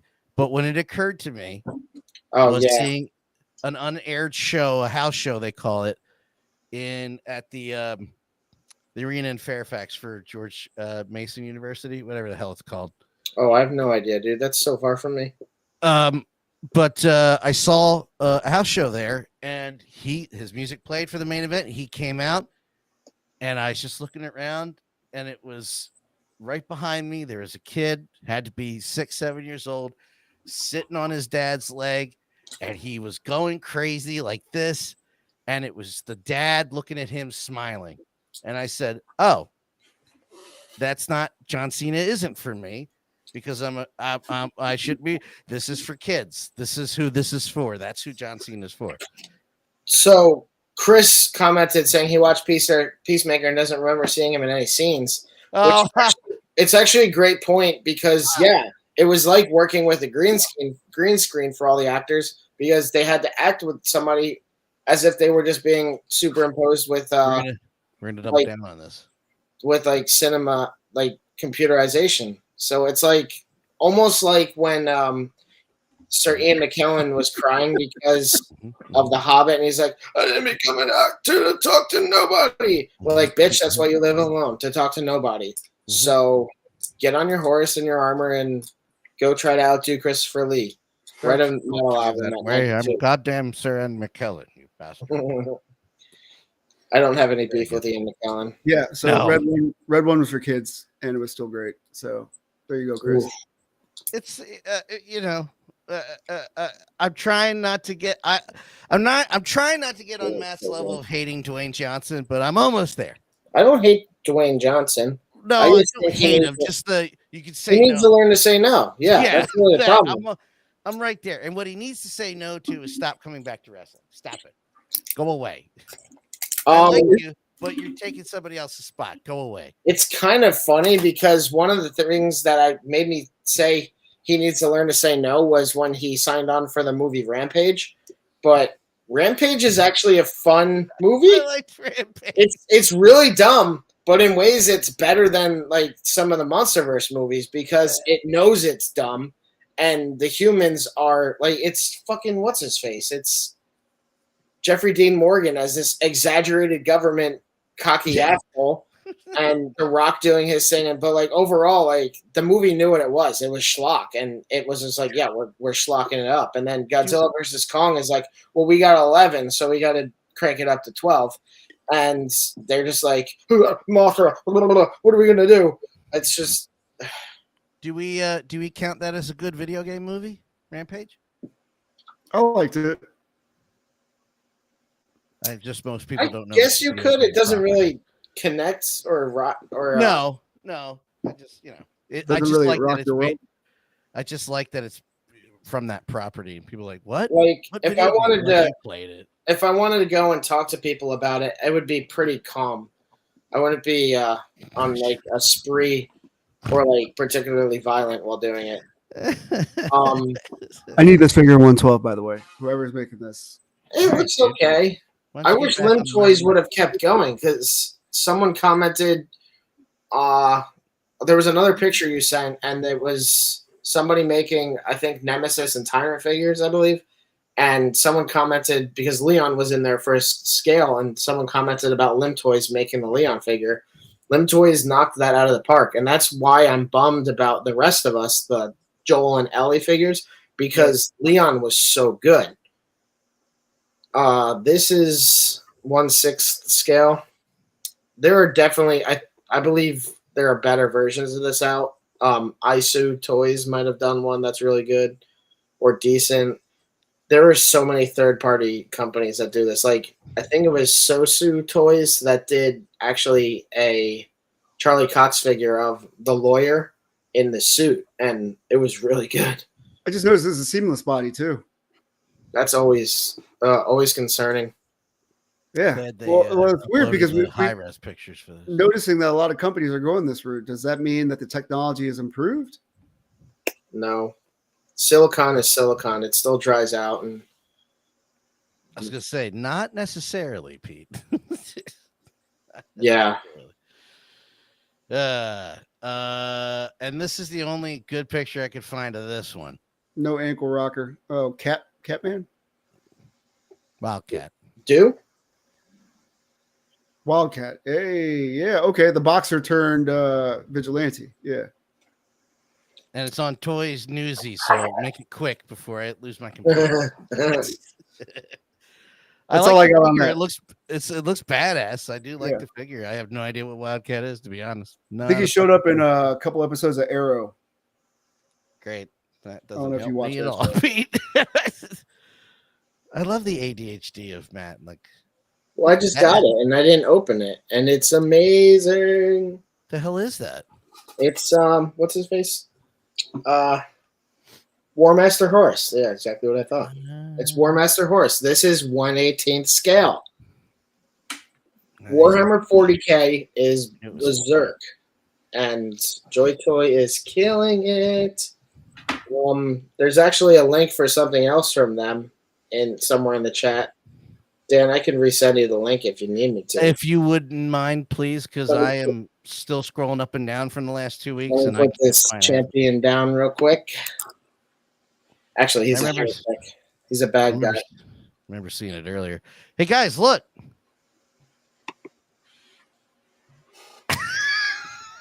What scale is that? He is 7-inch. Oh, wait, who's making that? Super 7? Excuse me. What was that, smartass? Oh, Space Marine. She walked in and went, "That's a Space Marine from Warhammer." Excuse me. Well, but yeah, I mean, kind of. He's a villain. Super 7 is making it, yes, and this goes back to the second iteration of Papa. And I also saw that I bring this up because our last reel that we put up, which still made me laugh hysterically. They're also coming out with the band members now, Matt. So you can get the Super 7 is. Yeah, they're doing the ghouls and the ghoulettes. So. That's pretty cool. Also, not surprising to see because Ghost has a huge following and fan base, and Super 7 likes to kind of go nuts with IPs. So I'm not surprised. I'm down. I'm down with it. I don't know if I'm gonna get the whole band, but the reason I brought it up is Pete. Well, you guys, because you buy like toys that you can customize or make into other things. The ghouls and the ghoulettes, you can buy 1, 2, or 3 and buy multiple. Like you can add multiple ones to a diorama or something. It's what we call army builder. Army builders. There he is. God, the fumes. I have cancer now. The figure. The figure. Cool. 700. Holy shit. Yeah. Whoa. It's 21 inches tall. That's 1/18th scale. Comes with a little 4-inch pilot. Matt, you're not even married. You're going to get divorced if you buy this figure. I'm telling you right now. No, I think she enables him. So when it arrives in March, I'll bring it on the stream and show everybody. Yep. Well, you and I are going to have a something to unbox together next week. Let's give them something to unbox about. Is yours arriving that soon? Mine's coming Tuesday. Nice. That's awesome. Supposedly. I think mine will be here this week too. Yeah. So this is a Paladin. This is Grey Knights Paladin. Space Wolves, I think. No, it's not. Not Space Wolves. Is it? Dude, I went to GameStop the other day. The game's still like $70. I almost bought it. I was like, oh, never mind. Wait. It's a really good game. That's why it's $70 because it's still really popular. And they just keep adding all these new things on to just expand the operations. They're adding new operations. They're just keeping. There's no paid for DLC. The only thing that you pay for supplemental to the game purchase itself is cosmetic shit. That's great. Yeah. That's yeah, great. Oh, that's cool. Yeah. They're talking. I think that there were talks about them maybe doing a DLC for it, but knowing how they've handled the base game, the DLC will also probably be pretty expensive. Yeah. So, I mean, I'm really glad to see that we have a game like that kind of coming out of nowhere and being so popular. Almost almost in a way that like Helldivers 2 was. I was about to say Yeah. that Helldivers, which we need to play the new We download. do. Yes, we do. One of our PlayStation friends has been playing it like crazy. I see him on, and I'm like, oh, go away! I can't play right now. That's all he's doing is playing that, and I want to fight the new enemy. Yeah, I agree. We should we'll figure that out after we're done here. We'll have to figure out. I have some more flexibility over the next few weeks, but I just got a new desk that I ordered, and I'm working on moving my old desk because of the old desk I had with my computer on it, Dan. I'm moving that over here, so hopefully I can set up my new damn 3D printer, the Cobra 3. I still haven't set it up because I don't have space for it, but I'm hoping that I'll get that desk over here in the corner behind me and actually be able to set that up. And then use QR codes for scanning things all day. Matt, what? Fucking push everything off the desk. Boom, space. No, organize. No, I have to move. I have to move this whole shelving unit behind me. You see this? Everything on top. I have to move all this stuff. I mean, I could do that. But look, it's the Simpsons car. And then everybody except Zedmore, because for some reason Zedmore is not with them. I don't know why. Yeah, they were doing that at first with the DVD releases. They'd cut him off the box art. No, there is a Zedmore. He's just not with them for some reason. He's in a different box. I don't know why. See. I thought you. No. He was included in that set. I have him. I just don't know. I was about to say where exactly he is.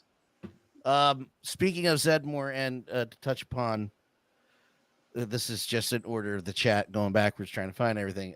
Something that Jerry again touched upon, which is the industry is getting smaller, was this unfortunately happened this past week. 𝗖𝗍𝗍𝗆, the developers from developers for Ghostbusters Spirits Unleashed, Friday the 13th game, Killer Clowns from Outer Space game, which is doing pretty well for that franchise, laid off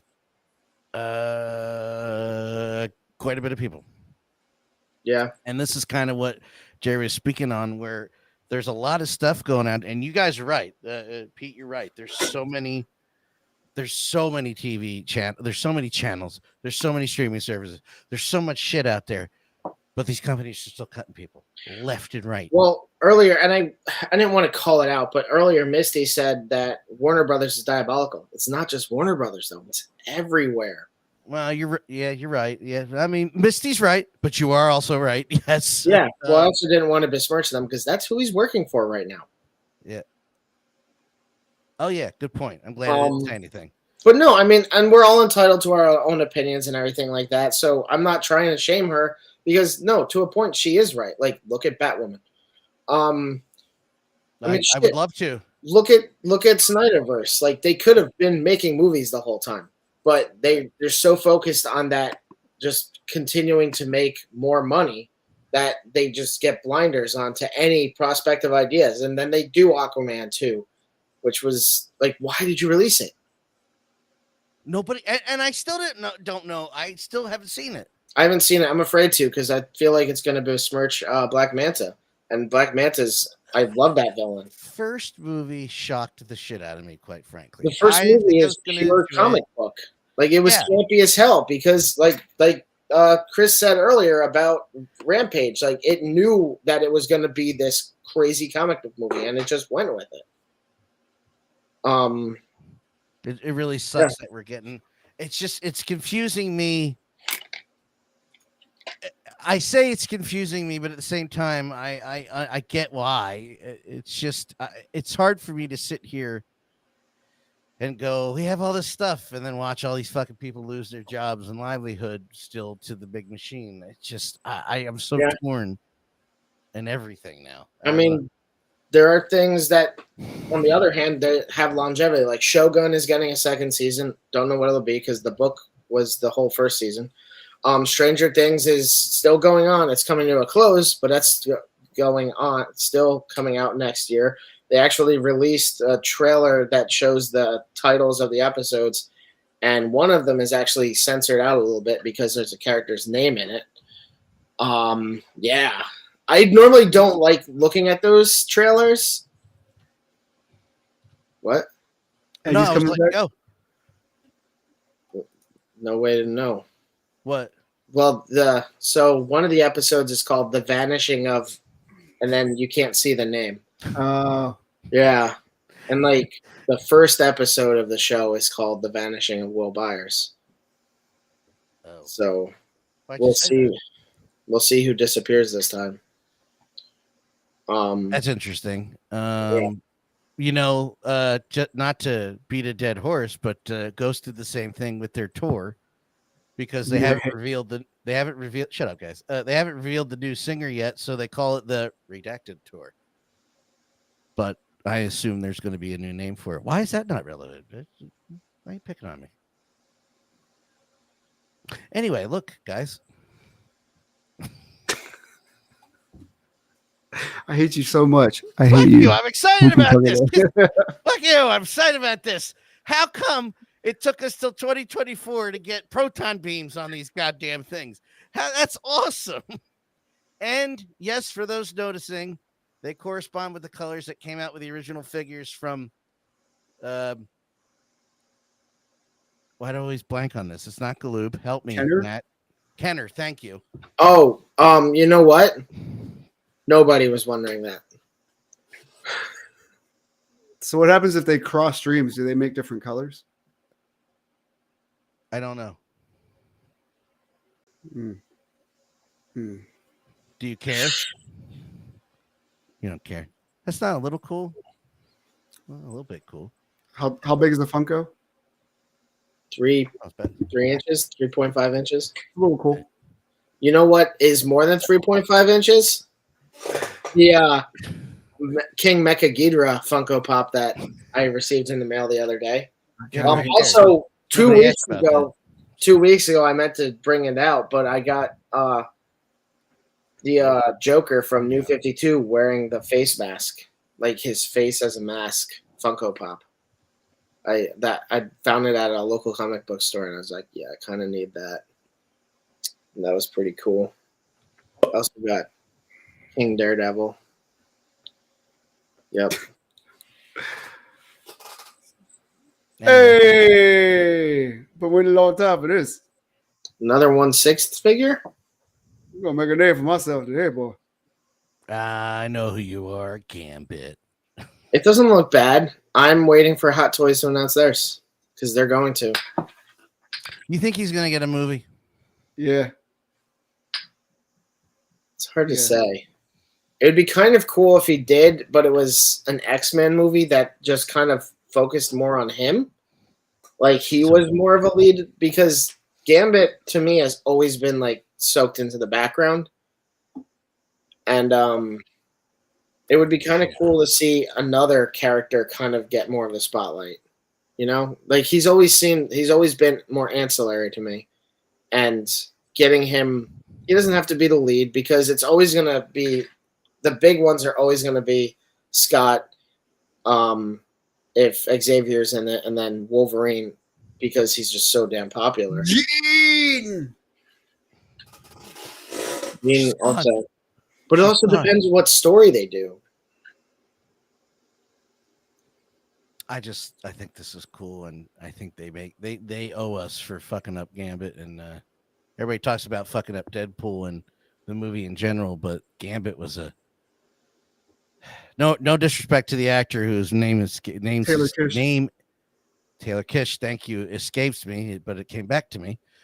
That people don't like that movie, and he lost his accent halfway through, and then he's gone anyway. So, you know, I was about to say, if Taylor Kitsch was brought back for Deadpool and Wolverine, it would have been like, I think I hopped out of my daddy's dick ready. I popped out and I was like, I'm ready to go. Yeah, exactly. That made so sense. weird.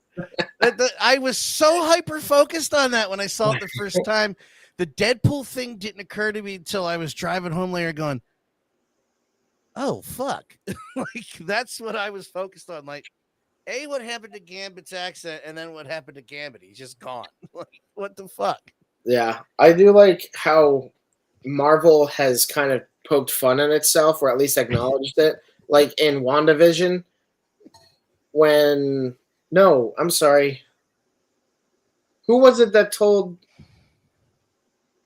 Wanda that accent was disappearing. Who called her out on that in WandaVision? I think her brother. Oh, Is it Evan. not Agatha? No. No. Oh I wait, don't remember. whoa. I can't No, remember. it was Evan Peters. Was He it? was kicked over. Yeah. She was like, "Why do you look so different?" He was like, "Why'd you lose your accent?" or some shit like that. Oh, okay. Yeah. Well, there was also someone else, and it's done in a more serious way, and it might have been her again, but it was calling the character out for changing their accent to fit in with the rest of the Avengers team. I was gonna say, because the accent comes back in WandaVision, doesn't it? When she's about to get real super fucking serious. That's what I can't remember if it was her. The other person that might have been was Black Widow. It might have been in the Black Widow movie, and Yelena might have been calling out ScarJo. Oh yeah. Well, that's on my stack to watch, so I need to wait. I liked that movie. The Black Widow movie was fine. Nothing It's wrong not with bad. it. I think the only thing that movie suffers from is it should have come out in like 2009 or 2012 when the character was introduced. Whenever she was in the, you know what I'm talking about. It came out too late because In some ways, but at that time, they probably didn't realize they were going to be moving forward with Thunderbolts. which looks awesome. This looks awesome, especially for $50. I think they look bad in person, so Oh, I've gone back and forth, but I'm deciding that I don't like them. well, then That looks fuck cool. it then. No, I'm just kidding. I don't think I have to see what the reflection looks like in person because it doesn't. You know what I mean? Not looking great here. But what do I know? Nothing. That's true. But I do know that the beams match the figures from Kenner. Oh, what do you know? Oh, you don't know nothing. Okay. All right, YouTube. What else we got? I think it's trailer time. Trailer time. What did we say we were doing? We're doing 28 years later, and Yeah. what's the other one? What If season 3. What if? I think it's worth watching because we just had Jerry on, so. Yeah, we'll do that one first. And we were talking about it pre-stream, and I definitely misremembered something about one of the characters in the trailer. Oh, Storm. Okay, just say it out loud then. Storm. For what? What if? Yeah, Oh, okay, let me. Hela's helmet. I know exactly what I said, bud. You said What is- pre-stream. I want to post-stream it. Well, then, I want to stream all over this stream. I haven't even watched season 2 of it yet. But I did get Hulu and Disney back because on Cyber Monday they had a sale of both of them for $2.99 for a month for the year. So I just did it. Fair enough. Here Trying we to go. get out, but they keep pulling me back in. It's a good deal. And there are things coming out this year that I want to watch. Iron Heart? Let's begin. You can hear it. Professor. Always. Is that Shang-Chi? I don't know. To understand, Want me to go back? No. you must learn to see. What exactly are you proposing? It's showtime. Oh, go. Oh. Are you sure you can fly this? Oh Kid, no. I'm a duck. I was born Kat to Dennings. fly. Strap in. Oh, move over. Fuck. Oh, it is Kat Dennings. Oh, Mom. Dormammu. If we all go down, Jesus. Zeus? Oh, all will Zeus. be left I said defenseless.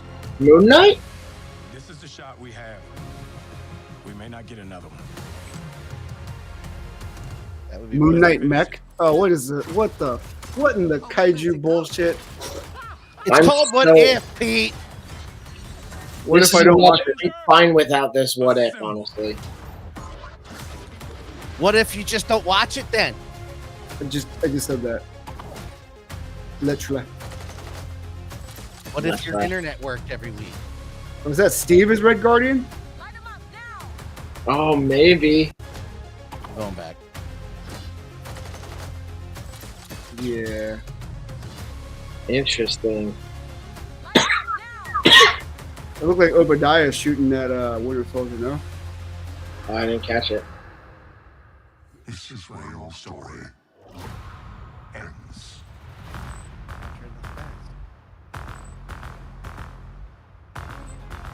Oof, we had Arsham the judge, I think. The only answer Oh, is what if. those are the tentacles from the season 1. They're gonna end it at season 3. We should keep this baby going. Called in some help?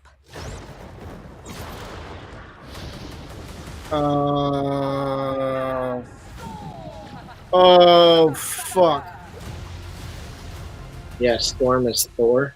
You know, Oh, that was you cool. mentioned it. That was how you Mentioned fucking it, closed that. That was cool. Yeah, And he still didn't hit until you saw it, right? Right? yeah, it's Damn. yeah. I Holy mean, the Hey. mech suit is a little strange, but it is a what if, like Dan said. So honestly, this is the perfect format to explore all your crazy ideas, which is again why it shouldn't necessarily end. Yeah. Is there a narrative through the whole thing then? Yes. I haven't watched season 2, but there is. It does get established Either. in That's why I'm in a asking. way. In a way, it breaks its own fourth wall. Well, I'm interested. I mean, not that I wasn't interested. It was just one of those things that I haven't seen yet. But now I'm like, I gotta watch this. What I liked season 1 of What If. I just haven't gotten around to watching the second season. I like some of the things that they do in it. I think it's pretty cool.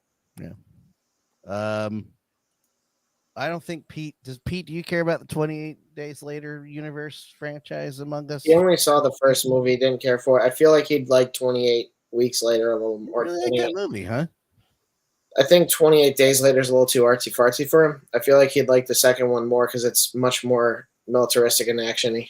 Is it the video and the indie rock? Is that what he not like? It was like the weird thing about going to the castle and then they're like trying to take the girls in or something like that. Wasn't Yeah, they're trying to repopulate species or just have sex. Yeah, it's that he promised the soldiers women. That's how he motivated them. Was like, we'll find women at some point. Doctor Who was like, we're gonna get laid. Such a weird premise. Anyway.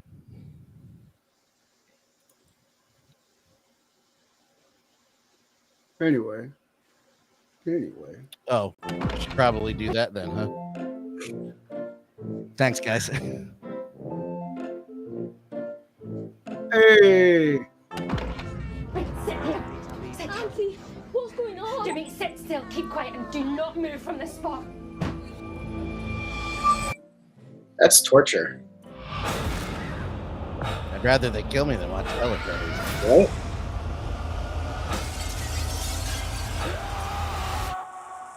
Right? I love seeing day one shit. Oh, makes me so happy. 6, 11, 5, 9 and 20 miles today, 4, 11, 17, 32 the day before. Boot, boot, boot, boot, moving up and down again. There's no discharge in the war. Don't look at what's in front of you. Boot, boot, boot, boot, moving up and down again. Men. Ooh. Is that Aaron Taylor Johnson? Yeah. There's no Yes. discharge Finally. in the war. Something I think he could thrive in. If your eyes drop, they will get the top of you. Boot, boot, boot, boot, moving up and down again. There's no discharge in the war.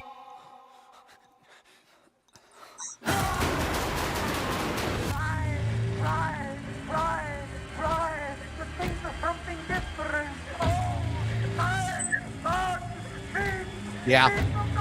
Him again. Yeah. That's Billy Murphy? Or Stop it, Pete. Could be a dream sequence. don't be silly. Killian. I didn't do anything to you. Why do you want to kill me for? Oh man, I'm excited for that. Right. Okay. So let me say this. I have no complaints. I got chills watching that again. That is one of my favorite trailers I've ever seen. In general, there are bad trailers. There are copycat trailers. I love that fucking trailer. Okay. It's just the way it was edited, cut, that that radio broadcast or whatever that is. Mm-hmm. That was, I'm like, I don't even care. I'm in. And then, Ray, how do you say his name? Ralph Fiennes. Ralph Fiennes popping up again and whatever's going on there. And I'm like, okay, I'm in. I'm going to have to, I've seen them both. I never had the second one on Blu-ray, but I've got to complete that collection and watch them again because I love that. For Crystal took me on to that, or wanted to go see that on a whim. She goes, this movie's coming out, it has these zombies that look crazy. I want to see it. And we both left the movie going, that was one of the best. That's fucking fantastic. I like it. I like the second one too. Zombies that run after you and kind of can follow, like they're not just, it's just that concept alone. I know you don't like it, Pete, but the way it was shot, once artsy-fartsy's all right sometimes. I really like it. Probably why they're not technically zombies. They're not undead. Well, I know it's rage. It's rage, but yeah, I just love this series. I also like the gap between them. They didn't like Thor's. The gap makes sense because it's thematically in tune with the way they did them, but it's also really hard to show how the world became that final product. Yeah. Because it's something we always see in movies and frankly all fiction, because it's kind of impossible to know how society will react to something. So we just write it the way that we envision it. I mean, I'm not going to get into specifics, but look at COVID.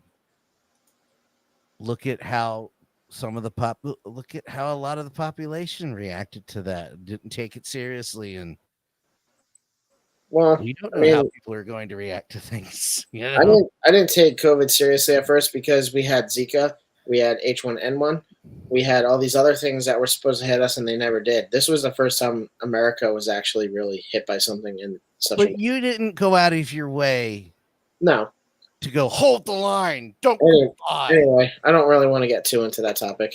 If we get about it's pretty, relevant with this movie. It's kind of the. I'm not going to push you. I'm just saying it's.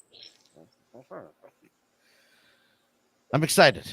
It really looks good, and I hope this kind of brings it to a forefront of being more favorites for people, because it's kind of on the back burner and not a big thing. At the same time, I don't want it to be oversaturated. Like, let's do another one again right now.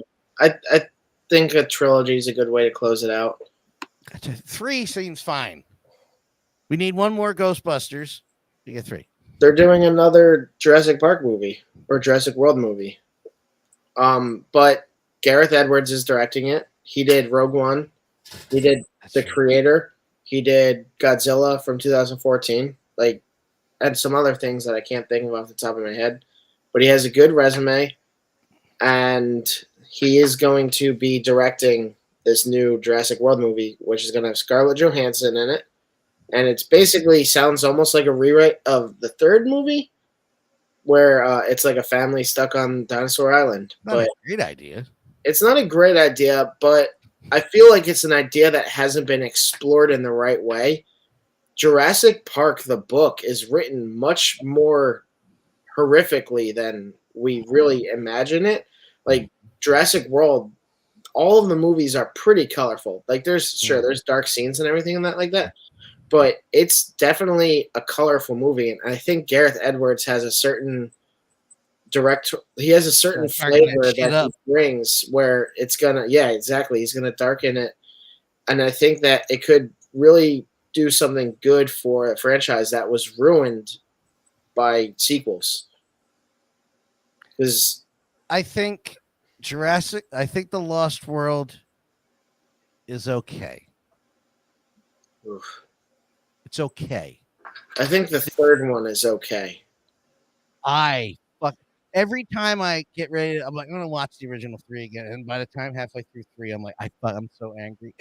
The third one, I think the third one manages to balance humor, and honestly, I love William H. Macy as an actor, so that's also a bias. Fair enough. But it brings back Grant. It has William H. Macy. It has a good level of comedy that I think actually helps the film. Where normally I think comedy can hurt movies. I think the comedy works in the movie's favor. I also think that some of the scenes, like the giant bird cage for the pterodons, that was taken from the book.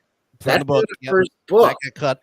Yep. So they brought some things that were never actually put into the movie into any of the movies out of the book, and they managed to do that in a way that felt familiar for anyone who read the novel.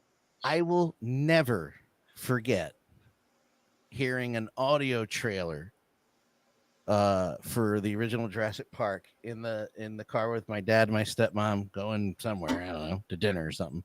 I could tell if we were driving down the road, Matt, I could tell you exactly where we are on Route 70 when my dad said, "Oh, this is this movie about this book I just read. It's really good."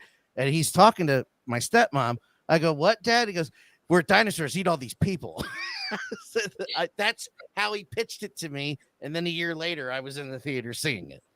And then a year later, after that, I read the book and I was going, I'm 11. I don't understand any of this shit. Oh, I read that in 7th grade. It was awesome. Yeah, I read it. As I got older, I read it again. I was like, oh. When I was a kid, my mom was reading the novelization, like when I was really young. Because the movie's 1993, so like probably 1994 or something like that. Yeah. There was the novelization, and my mom, my brother, and I were on a bus going down to see our grandma. And my mom was reading the book to me and my brother, and we're like in the front of the bus, and then she's like done reading, and the bus driver's like, "Don't stop now," because he was listening to her read the book. That was kind of funny. I was getting to a point to you. Okay. Love the first movie. It's Spielberg. It holds up too. It holds up pretty. Are you being sarcastic? No, it holds up pretty well. There's definitely some things that, like the names being projected onto the Velociraptor, that doesn't make any fucking sense. Like that doesn't make sense. That bothers me. Well, it's also not really a Velociraptor. Raptors are smaller than that. That's more like an Allosaur. Yeah. So I love the first movie. The second one I watched for Goldblum, really. Or Deinonychus. Goldblum. What's the other thing? Third one I watched because it's part of the pack. I got to 20 minutes of Jurassic World and I stopped. Sell the movie to me to get me back into it so I can catch up. Don't. This is called Rebirth. It's moving on from it's moving on from those. Is it worth watching the last one because they're all back in it, or do you say skip it? No, skip it. It's bad. It's really bad. No. It's basically the Jurassic World, whatever the third one's subtitle is. Dominion. Dinosaurs are all over the world. Fun. As they live all over because now they're just part of our environment. And there's also the animal trade for where normally it'd be lions and aardvarks and pangolins and stuff, but now it's dinosaurs. And great. Yeah. And then Dodson from the first movie has his company. I forget what they're called, but he's the bad guy. And I thought he was going to turn into a dinosaur at a certain point because the movie is so damn campy and stupid. And part of what they were looking at, starting with Jurassic World, it never really made its way into it, but there was a potential for Jurassic Park to deviate into more genetic modification to make dinosaur human hybrids as soldiers. This is something that was really talked about in Hollywood, and it's so fucking stupid. But because the third movie is so fucking stupid. I thought that they somehow worked that into the movie. Okay, so I'll be skipping that one. It's really bad. Yeah. Video games were good though.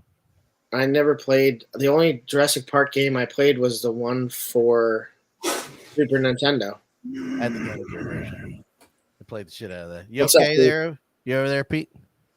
I only know the first Jurassic Park movie. What'd you say? Oh, you only know that one? Jurassic Park movie. Yeah.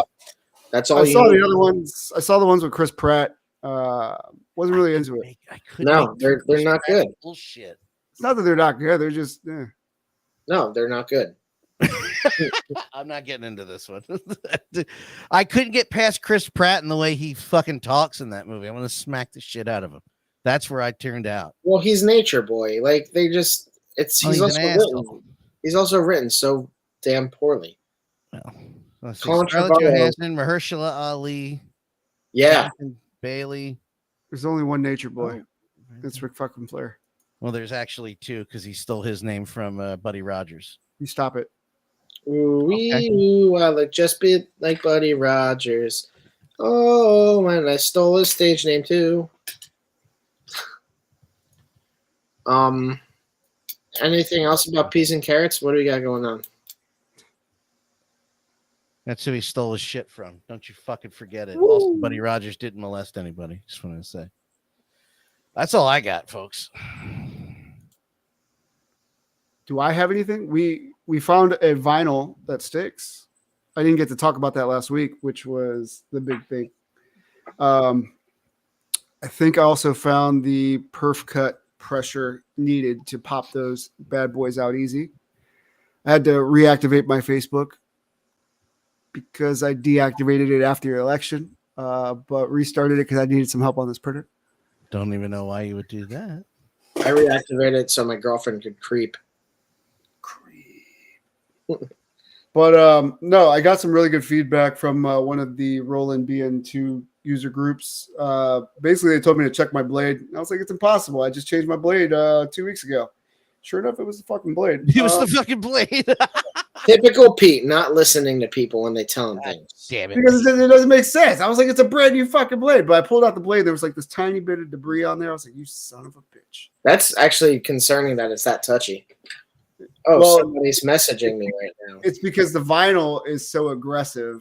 You're in trouble adhesive. now, Yeah. motherfucker. I'm good. What else do we got? I am working. Well, I fucked up, so I could put that out there. I'll show you guys right now. I watched Unparalleled's Universe's video on Captain America because I was having a hard time figuring out how to get the fucking shield on his arm. So I wanted to do a photo of the big three, but my favorite big three. And I was like, man, he's right. That Thor is kind of short. Let me design a peg. As you can see, I snapped the motherfucking peg. So I need some help. I might call Bill Maru to help me repair the peg there because he's such a boss The at guy that. from HBO? Bill Maru? Oh. Yeah. I was going to say. The toy canic. Let's just call him Gotcha. the toy canic. Yeah. I am going to continue working on this peg that I broke because I want to bring the chest up maybe about 2 millimeters and then 1 millimeter on the other half so he looks more proportionate. Then again, I'm like debating, is it worth it? Because even after that, he's still shorter than Captain America. And Marvel Legends Anniversary knocked it out the park, in my opinion. So I'm having this internal crisis of faith here. I don't know what to do. I did get the Four Horsemen Studio, The Red Death. Oh, the one with the melting skull face? Yeah. Nice. That one's pretty cool looking. I didn't go for it, but that one's pretty cool. I bought it because it came with that awesome grandfather clock too. And I feel like my Baphomet 𝗵𝗵𝗵𝗵 would very much appreciate a clock like that. Yeah. And his succubus, which I just got, which is the snail girl succubus that I got with the devil horns and stuff. I took a picture of it, put it online. It's very awesome. Go ahead and get it. It's a little too revealing for me, to be honest. So I sent that over to Rebel 10 Customs to do a design of something out of From Dusk Till Dawn. Nothing too crazy over the top, but just kind of like a bra and panties to go under her overlay. so that way it kind of covers a little bit more. Because I think it's a little distasteful how revealing that figure is, and that's my own prudeness coming out on this figure. But yeah, I think it would look cooler if I could put her in more pictures and not feel so weird about it. Yeah. I mean, yeah, and we're not necessarily knocking you if that's the figure that you collect. I mean, I shop on 𝗵𝗵𝗵 and I see what's out there. So like, collect what you collect. I definitely dig it as a succubus, like as a fucking anime succubus. I thought it was an awesome figure. It's just it's too busty. It's too revealing up top for me. That's all. Yeah, it's not like a prude thing at all. It's just my vision for a succubus like that can be a little bit more close, a la Salma Hayek from Dusk Till Dawn. So, no such thing as too busty. Real quick, how far are you in secret level? I got to the Arnold Schwarzenegger episode, which was fucking fantastic. You only watched the first three? Okay. Yeah, the first three, yeah. I wasn't sure if you'd like that one. I loved that episode. It was so good. So did I. I was surprised how much I liked it because it came off very bearish. Yeah. But the way it ended was fucking great. Yeah, it was really... Yeah. The first two episodes, I was a little lost because I don't know the background of whatever game they were referencing. Well, the first one was just D&D, and that's basically the shit that happens on the quest. Like, that's not even Baldur's Gate 3 necessarily. Like, that's just the nature of D&D, is like things happen, and then suddenly you're in a dungeon with all these enemies, or you find new companions and stuff. Like, that's just felt very D&D. It's just deep fantasy is really all it was. I thought it was a good episode. It wasn't my favorite, but I thought it was a good episode. The second one was what? No idea. Oh, seafood. Seafood. That's like a good one. Oh, that's right. Yeah. I thought that was a pretty cool episode too. And it made me look up the game. If I'm mispronouncing the name, sorry. But basically the second episode was it's a story set in like the world of Sifu, and the premise of that game is you have limited skill, but you have a full health bar, and then as you die you learn more combat moves and you become a better fighter, but your health bar shrinks. So by the time you're like, let's say you make it all the way to the end, if you die a X number of times, you have a small health bar, but you have this whole array of combat moves that you can use against your enemies. But if you die too many times, you have to start all the way back again. So it's kind of an interesting combat. It's an interesting system for a game to work on, and I kind of want to check it out. I won't even lie. Knowing that, I like challenging games. I played Dark Souls. I want to pick up Wukong Black Myth because I like Soulsborne games. I'm assuming that you've seen them all. So tell me, how was the Mega Man episode? It's not out. They only have the first 8 out so far. That one's not out. I think one of the weirdest episodes was Pac-Man. Okay. It's worth watching, but it's weird. It was very Love, Death, and Robots. It's the same, very similar, if not the same studio that did that. It's the same studio, yeah. It's in the credits, yeah. Absolutely worth checking out Love, Death, and Robots because the stories that they have are first season and the third season are great. Second season is very hit or miss. But the way that they tell stories and the twists that they have in the episodes are really good. And they're doing very similar things where they can with Secret Level. The Warhammer episode is really cool. I think that you're going to like that one a lot, Pete. The Gundam episode, or I keep calling it Gundam. It's Armored Core. The Keanu Reeves episode was pretty cool too. And that's another game that I'm not familiar with, and that's actually from Software. From what software? Yep. Okay.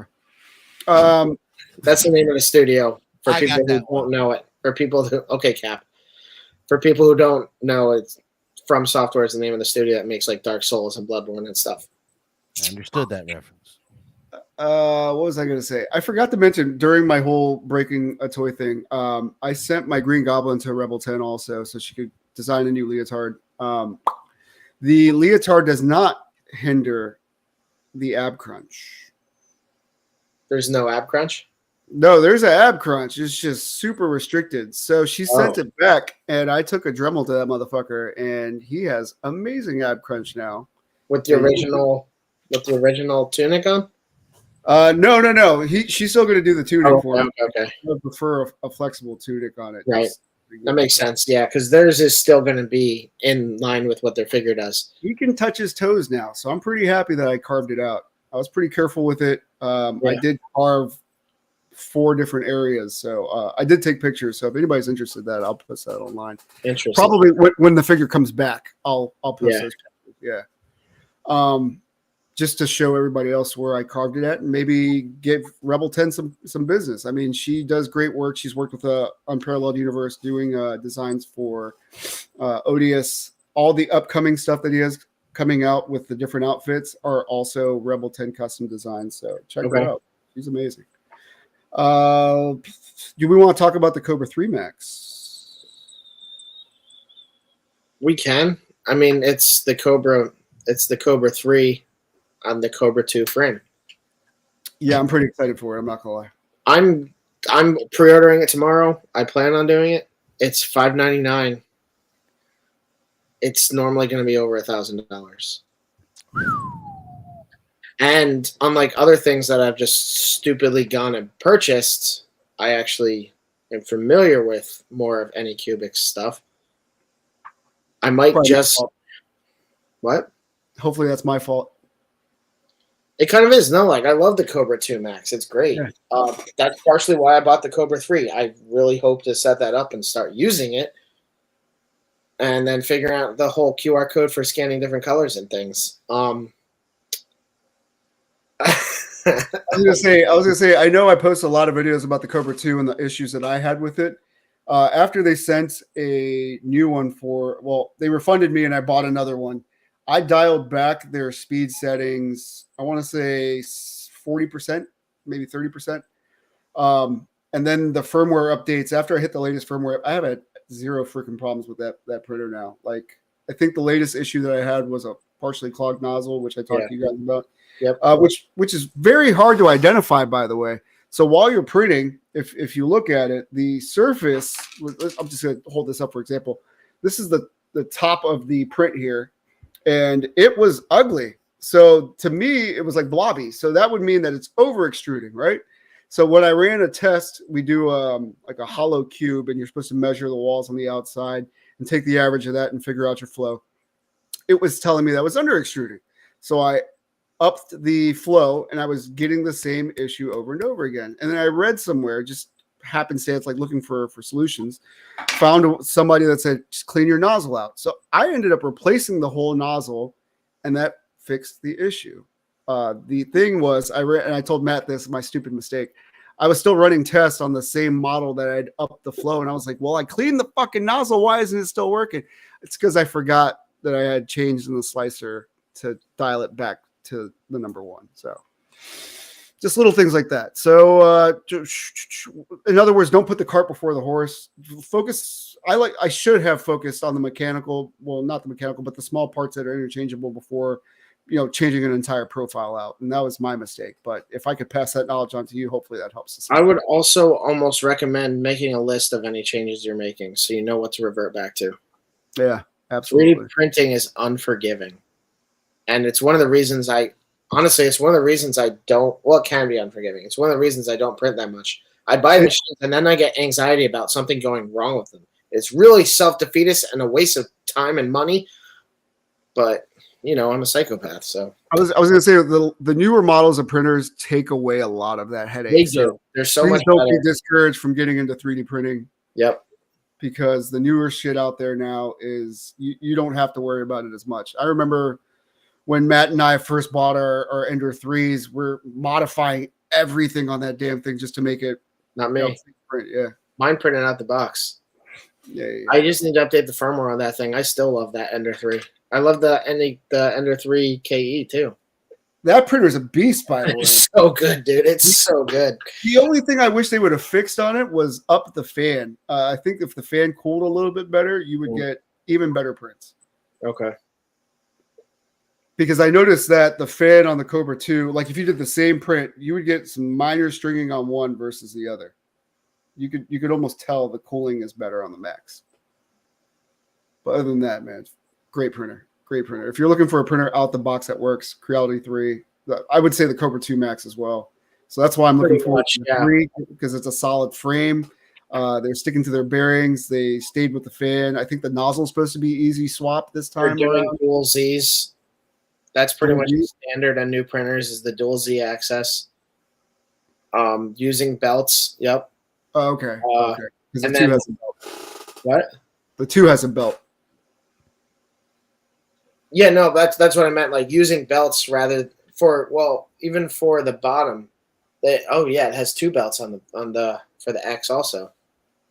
I think it's X. I don't know if it's X or Y. For the Y. Y, okay. Yeah. But then having the two Z's is really helpful in the sturdiness. Yes. I was telling Matt, I was like, basically all the upgrades that I did to my Ender 3 back in the day is now standard for all these printers coming out. Yeah, so, auto leveling, auto Z axis. Auto Z axis seems a little flaky to me, but I haven't done a firmware update. So I've had to do a bit of that myself, but even that is so much easier than it used to be. Yeah. What else? What am I working on? Let me look at my history real quick. I mean, we could call it if you want to. It's 10:30. Yeah, sure. Let me just pull up my let me see. Peg. Well, I was gonna say you could do it at the start of next episode. I'm just making sure I'm not missing anything. I think he wants to go. Okay, pumpkin. Okay, pumpkin. Watching I had We Are the Millers on earlier because I've never actually seen it. That movie is very funny. It's with No Regrets. What? No Regrets. Yeah, Jason Sudeikis and Jennifer Aniston.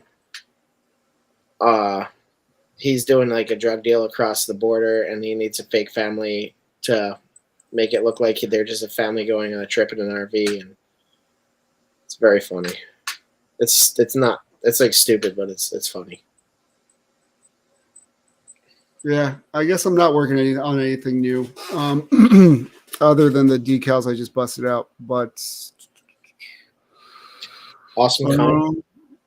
Yeah, Awesome Con. I've been heavily preparing for that.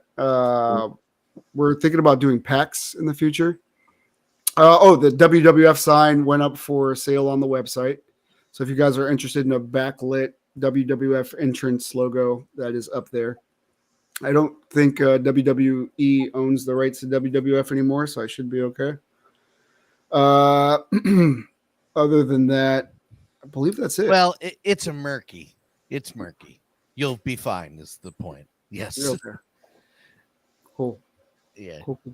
You're good. It was funny. They did Saturday night's main event, came back last night, and the first thing I noticed I hyper-focused on was the entranceway with the neon sign above it, but it was just the WW because they can't use the WWF like you said. And I was like, hey, that looks familiar. I just saw a bunch of those. So it's cool.